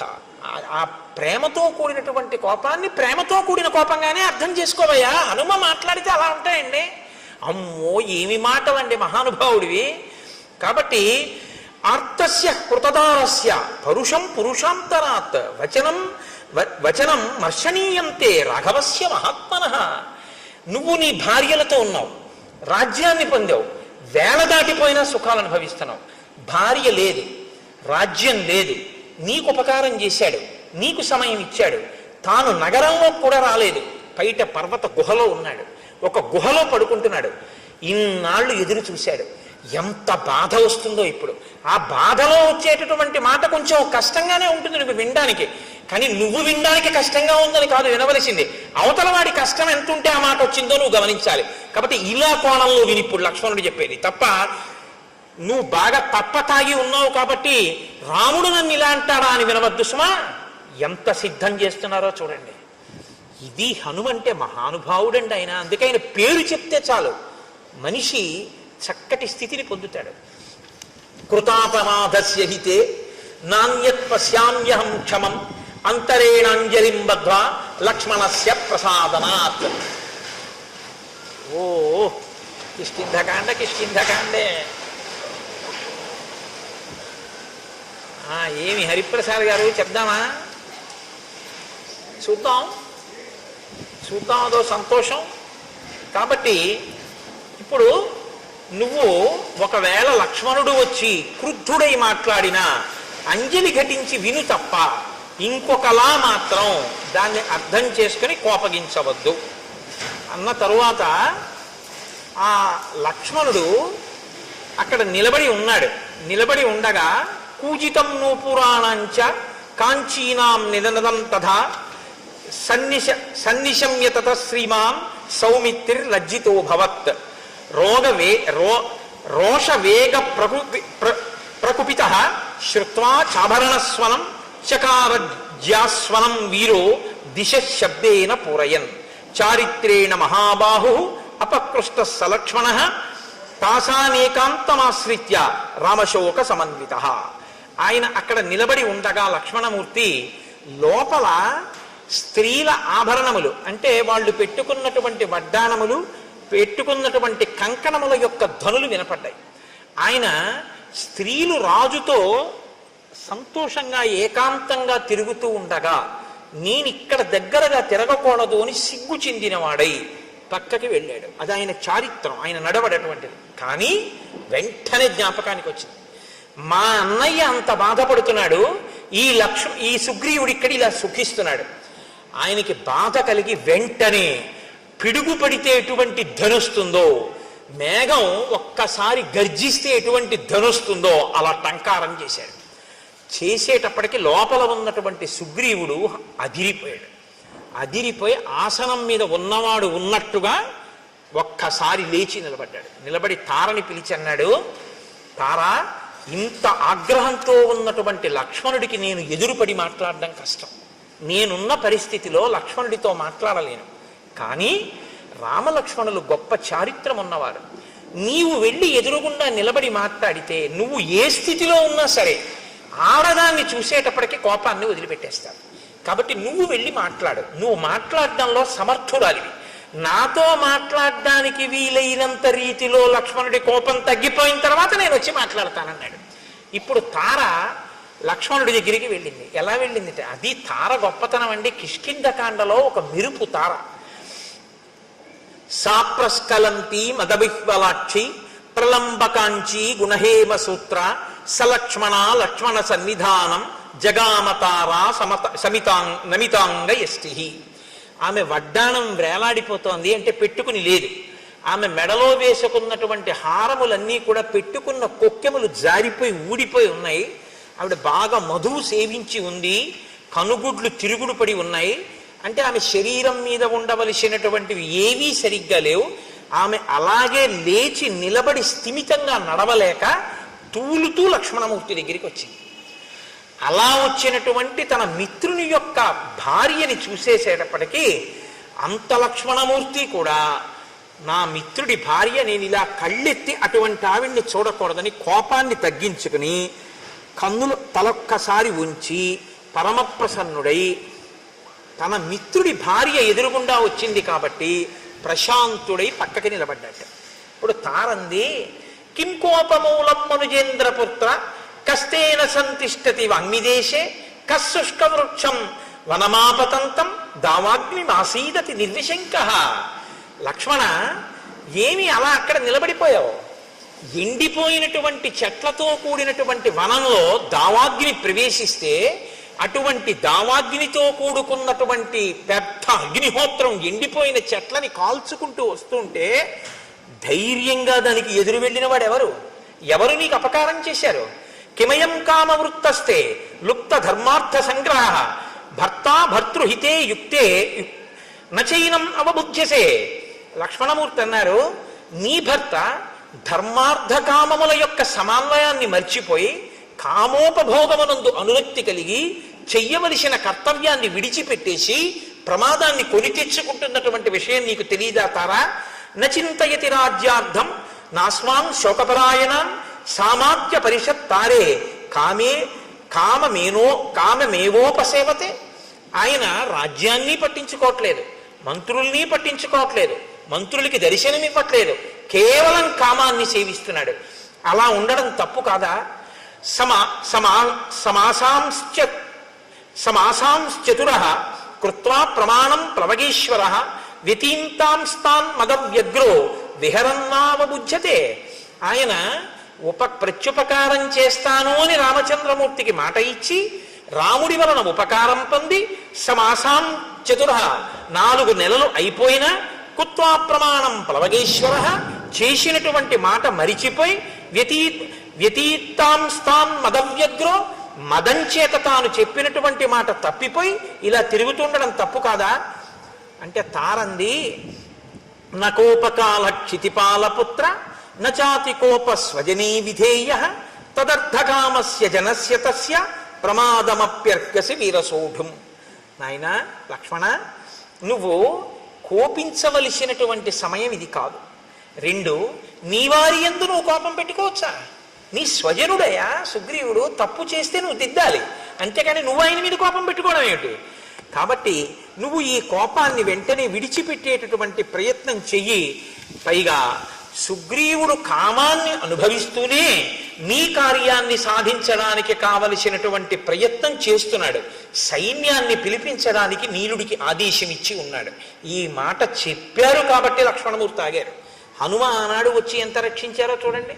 కాబట్టి అధిక గుణములు కలిగినటువంటి వాడు ఎప్పుడూ కూడా తక్కువ గుణములు కలిగినటువంటి వాడిని క్షమించగలిగినటువంటి వాడై ఉండాలి. అంతేగాని అధిక గుణములు కలిగినటువంటి వాడు నీచమైన గుణములున్న వాడి పట్ల క్రోధంతో ఉంటే దానివల్ల ఉపకారం ఏముంటుంది? కాబట్టి నీ కోపాన్ని నిగ్రహించుకో. జానామి రోషం హరివీరబంధో జానామి కార్యస్య చ కాలసంగం జానామి కార్యం తయ్యత్కృతం నః తచ్చాపి జానామి యదత్ర కార్యం. చేసినటువంటి పని ఏమిటో నాకు తెలుసు, చెయ్యనటువంటి పని ఏమిటో నాకు తెలుసు, వేళ మించిపోయిందని నాకు తెలుసు, ఇప్పుడు చెయ్యవలసినటువంటి మహోపకారం ఏమిటో కూడా నాకు తెలుసు. తం కామవృత్తం మమ సన్నికృష్టం కామాభియోగాచ్చ నివృత్తలబ్జం క్షమస్వ తావత్ పరవీరహంత తద్భ్రాతరం వానరవంశనాథం. నాయన, విశేషమైనటువంటి కామంచేత సిగ్గు అనేటటువంటి మాట విడిచిపెట్టి భోగం అనుభవిస్తూ సుగ్రీవుడు ఇప్పుడు నా దగ్గరే ఉన్నాడు లోపల మందిరంలో. అటువంటి సుగ్రీవుణ్ణి నీ సోదరుడిగా భావించి నువ్వు క్షమించవలసింది. మహర్షయో ధర్మ తపోభికామాః కామానుకామాః ప్రతిబద్ధమోహాః అయం ప్రకృత్యా చపలః కపిస్తు కథం నన సజ్జేత సుఖేషు రాజా. ఇంతకాలం ఎక్కడో పర్వత శిఖరాల మీద తిరిగాడు, సుఖం అంటే ఏమిటో తెలియదు. ఇంతకాలానికి రాజ్యము భార్య దొరికాయి కాబట్టి కామంలో అన్నిటినీ మరిచిపోయాడు. కాబట్టి నాయన, నీవు ఈ విషయాన్ని దృష్టిలో పెట్టుకొని, సుగ్రీవుడు నీకు దాసానుదాసుడు, ఆయన అవసరమైతే దేన్నైనా మీకోసం విడిచిపెట్టేస్తాడు. తదాగచ్చ మహాబాహో చారిత్రం రక్షితం తయా అచ్చలం మిత్రభావేన సతాం దారావలోకనం. లోపలికొచ్చి సుగ్రీవుణ్ణి చూడు. సుగ్రీవుణ్ణి నువ్వు చూడడానికి అభ్యంతరం ఏంటి? ఆయన భార్యలతో కూడి ఉండగా లోపలికి అలా వస్తానంటావా? మిత్రుడైనటువంటి వాడు, మంచి నడవడి కలిగినటువంటి వాడు, భార్యాసహితుడైన మిత్రుణ్ణి చూడడానికి లోపలికి వచ్చినా ఏమీ దోషం లేదు. లోపలికి రమ్మని వెళ్ళాడు లక్ష్మణమూర్తి. రుమని ఒక తొడ మీద కూర్చోపెట్టుకుని చుట్టూ వానరకాంతలతో కామోపభోగాన్ని అనుభవిస్తూ కనుగుడ్లు తిరుగుడు పడుతూ బాగా మధుపానాసక్తుడై హారములు చెదిరిపోయి ఉన్నాడు ఆ సుగ్రీవుడు. లక్ష్మణమూర్తిని చూడగానే ఒక్కసారి ఎగిరి ఆ పైనుంచి కిందకి దూకాడు. ఆసనం మించి నిలబడ్డాడు. నిలబడితే లక్ష్మణమూర్తి అంటారు, లక్ష్మణమూర్తి యొక్క ఆగ్రహం ఎలా ఉందో వాతావరణం కూడా అలాగే ఉంది. కాబట్టి ఎస్తు రాజాస్థితో ధర్మే మిత్రాణం ఉపకారిణం విద్యా ప్రతిజ్ఞాం కురితే కోన్ నృశంసతర స్తత. మిత్రుడికి ఉపకారం చేస్తాను అని చెప్పి ఆ మాట మరిచిపోయినటువంటి వాణ్ణి క్రూరుడు అని పిలుస్తారు. శతం అశ్వాన్ నృతే హంతి సహస్రం తు గవాన్ నృతే ఆత్మానం స్వజనం హంతి పురుషాన్ నృతే. ఒక గోవునిస్తానని ఇవ్వని వాడు ఒక గుర్రాన్ని ఇస్తానని ఇవ్వకపోతే 100 గుర్రాల్ని చంపేసినట్టు, ఒక గోవునిస్తానని ఇవ్వకపోతే 1000 గోవుల్ని చంపినట్టు. మనుష్యుడికి ఒక ఉపకారం చేస్తానని చెయ్యకపోతే వాడు తన బంధువుల్ని చంపి తనని తాను చంపుకున్నట్టు. కాబట్టి మాట ఇచ్చి తప్పిన వాడికి ఎప్పుడూ ప్రాయశ్చిత్తం లేదు. బ్రహ్మగారు చెప్పారు ఒకనాడు, సుగ్రీవ బ్రహ్మగ్నే చ సురాపే చ చోరే భగ్న వ్రతే తథా నిష్కృతార్ విహితా సిద్భి కృతజ్ఞే నాస్తి నిష్కృతి. బ్రహ్మహత్య చేసిన వాడికి, సురాపానం చేసిన వాడికి, దొంగతనం చేసిన వాడికి, వ్రతం చేస్తానని చెయ్యని వాడికి నిష్కృతుంది. కానీ కృతజ్ఞుడై చేసిన ఉపకారం మరిచిపోయిన వాడికి మాత్రం ఒక్క నాటికి ప్రాయశ్చిత్తం లేదు. కాబట్టి ఈ గ్రామ్య భోగాన్ని అనుభవించడం మానేసి చెయ్యవలసిన ఉపకారాన్ని చెయ్యి. లేకపోతే వాలి వెళ్ళిన మార్గం మూసుకుపోలేదని గుర్తుంచుకో. రాముడు చెప్పాడు ఈ మాట అని చెప్తే, తారా మహాతల్లండి, ఆవిడ వెంటనే లేచింది. నాయనా, నువ్వంత కోపంగా మాట్లాడకూడదు. ఎందుకో తెలుసా? ఒక్కటే కారణం, రాముని వలననే ఈ రాజ్యం కలిగింది, రాముని వలనే ఈ సుఖం కలిగింది. సుగ్రీవుడికి ఆ విషయం తెలుసు. కానీ ఎక్కడ మిలిక పెట్టిందో చూడండి. అంత మధుపానాసక్త అయ్యున్నా, అంత భర్తతో భోగింపబడుతూ కనుగుడ్లు తిరుగుడు పడుతూ తను బయటికొచ్చినా లక్ష్మణుడు ఇంకా మళ్ళీ ఇంకొక మాట మాట్లాడకుండా ఉండడం కోసం ఎక్కడ బంధనం వేయాలో అక్కడ వేసేసిందంతే. వేసేసేటప్పటికి ఇంత లక్ష్మణమూర్తి ఇక మాట్లాడడం కుదరలేదు. ఆవిడంది, నాయనా, నువ్వు ఇవాళ ఈ మాట అంటున్నావు, కానీ ఒక్క మాట గుర్తుపెట్టుకో, సహిప్రాప్తం నజానీతే కాలం కాల విదాంబరానికి దానికి లొంగిపోయి మాట మరిచిపోతే అది పెద్ద విశేషమా? కాబట్టి దాని గురించి నువ్వు అంత మనసులో పెట్టుకోకూడదు, క్షమించు. ఇప్పుడు లక్ష్మణుడు ఇంకో మాట అన్నాడు అనుకోండి, విశ్వామిత్రుడి మీద మాట పెరుగుతుంది. తన గురువుని తాను అవమానింపజేసుకోవచ్చా? విశ్వామిత్రుడు అంతటి వాడు లొంగిపోయాడు అంది. అందుకని మీరు రాముడి దగ్గర నిల్చోండి. కాబట్టి ఆయన ఏవి బెంగ పెట్టుకోవద్దు నాయన, కార్యం జరుగుతుంది, విడిచిపెట్టు. అప్పుడు లక్ష్మణమూర్తి చెప్పినటువంటి మాటలకి సుగ్రీవుడు ఆ తార చెప్పిన మాటలకి లక్ష్మణమూర్తి శాంతించారు. సుగ్రీవుడు లేచి నిలబడి, నాది పొరపాటైపోయింది, నా తప్పు మన్నించు, నేను తప్పకుండా ఉపకారం చేస్తాను, నా ఐశ్వర్యము ప్రాణస్థా శ్రీశ్చ కీర్తిశ్చ కపిరాజ్యంచ శాశ్వతం రామ ప్రసాదాత్ సౌమిత్రే పునఃప్రాప్తం ఇదం మయా. ఇవన్నీ నాకు రాముడి వల్ల వచ్చినవి. కాబట్టి ఆయనకి నేను ఉపకారం చెయ్యడమా? ఆయన వెనక వస్తే చాలు, కార్యాలన్నీ నడిచిపోతాయి. ఆయనే ఈ 3 లోకములను శాసించగలడు. ఒక బాణంతో 7 సాలవృక్షములను, పర్వత శిఖరమును, పాతాళాన్ని కొట్టినవాడు రావణుణ్ణి కొట్టలేడా? ఏదో నాకు కీర్తినివ్వడానికి వెంట రమ్మంటున్నాడు, తప్పకుండా వస్తాను, ఉపకారం చేస్తానన్నాడు. హనుమని పిలిచారు, దశ దిశల నుంచి వానరముల్ని పిలవమన్నారు. అబ్బో, ఎన్ని పర్వతాల నుంచో, మహేంద్రగిరి, హిమవత్ పర్వతము, వింధ్యాచలము, కైలాసము, సముద్రాల దగ్గర నుంచి, తాపవనం దగ్గర నుంచి, పద్మకాలవనం నుంచి, అంజనాద్రి నుంచి, మనస్సిల గుహ, మేరు పర్వతం, మహారుణ పర్వతం నుంచి అనేక మంది వానరులు, కొన్ని కోట్ల మంది, 3 కోట్ల మంది అంజనాద్రి నుండి, అలాగే అష్టాద్రి నుండి 10 కోట్ల మంది, 1000 కోట్ల మంది కైలాస శిఖరం మించి, హిమవత్ పర్వతం మించి కొన్ని 1000 కోట్లు, ఎర్రటి వర్ణం కలిగినటువంటి వాళ్ళు వింధ్య పర్వతం మించి కొన్ని కోట్లు, ఇంతమంది వానరులు బయలుదేరి వచ్చేశారు. వచ్చేస్తే రామచంద్రమూర్తి దగ్గరికి సుగ్రీవుడు లక్ష్మణ సహితుడై వెళ్ళాడు. వెళ్ళి పాదముల మీద పడి నమస్కరించాడు. నాది పొరపాటైపోయింది, మన్నించండి అన్నాడు. ఒక్కసారి చుట్టూ చూశారట. చుట్టూ చూస్తే యథార్థంగా కిష్కింధకాండలో చెప్పిన వర్ణనతోటే నేను ఉపన్యాసాన్ని పూర్తి చేస్తున్నాను. ఆనాడుట భూమి అంతా కూడా ఒక్కసారి పరాగము పైకి లేచిందిట. గాలికి చెట్లన్నీ అల్లల్లాడిపోయేట. ఆ పర్వతాలు, శిఖరాలు, నదులు ఎక్కడ చూసినా వానరాలే. ఆకాశం అంతా చీకటి కమ్మేసిందిట. కొన్ని కోట్ల వానరములు, రేపు వివరంగా చెప్తాను, అద్భుతములు, శంఖములు, లెక్కలు చెప్పడం కుదరదు. కోటిని కోటి పెట్టి హెచ్చవేస్తే ఎన్ని సున్నలు వస్తాయో అన్ని కోట్ల మంది వానరములు వచ్చేసాయి. 10 రోజులలో రాకపోతే చంపేస్తానన్నాడు సుగ్రీవుడు. కొండలు నిండిపోయాయి, పర్వతాలు నిండిపోయాయి, శిఖరాలు నిండిపోయాయి, చెట్లు నిండిపోయాయి.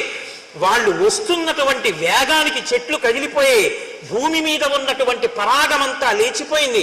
ఎక్కడ చూసినా భల్లూకములు, లాంగూలములు, వానరములతో కిష్కింద చుట్టుపక్కల అంతా నిండిపోయి వానరములనేటటువంటి వర్షం వచ్చిందా అన్నట్టుగా ఉండిపోయింది. అంతా చీకటి కమ్ముకుపోయింది. అటువంటి చోట పరమ సంతోషంతో రామచంద్రమూర్తి మనసు చల్లబడింది. అందరూ సంతోషించారు. సుగ్రీవుడు లేచి రామచంద్రమూర్తికి నమస్కరించారు. రామచంద్రమూర్తి ఎంతో ప్రసన్నులయ్యారు. ఒక్కసారి ఆ వానరులందరి వంక చూశారు. ఓ, వర్షం వచ్చే ముందు మేఘాలతో ఆకాశం ఎలా నిండుతుందో అలా నిండిపోయింది ఆకాశమని సాక్షాత్తు వాల్మీకి మహర్షి వర్ణించారు. అందరి మనసులు చల్లబడ్డాయని వర్ణించారు. యథార్థంగా అదే స్థితిలో ఇవాల్టి ఉపన్యాసాన్ని నేను పూర్తి చేస్తున్నాను. రేపటి రోజున దీని యొక్క వివరణ రేపు సాయంకాలపు ఉపన్యాసంలో చేస్తాను. మనకేం భయం లేదు. తక్కువేమి మనకు రాముండొక్కడుండు వరకు. ఆయన అనుగ్రహం కిష్కింధకాండలో ఇంకా సీతాన్వేషణానికి హనుమ బయలుదేరిపోతున్నారు. ఇంకన్నీ చల్లని వార్తలే, చల్లబడిపోవాలి కిష్కింధకాండ చివరికి వచ్చేటప్పటికి. మీకు యథార్థం చెప్తున్నాను, ఎందుకంటే ఇక మంగళవార్తలు ప్రారంభం అయ్యాయి. అంతే, లోకం కూడా చల్లబడింది. ఇన్ని వానరములు వచ్చేటప్పటికి మరి వాయువేగం ఎలా ఉంటుందండి? ఒక్కొక్కడు ఎంతంత వేగం. అందుకే చూడండి ఎలా ఉందో వాతావరణం కూడా. శ్రీరామాయణం ప్రత్యక్షంగా ఆవిష్కరింపబడింది. మనం రామనామం చెప్పి మంగళం చెప్దాం.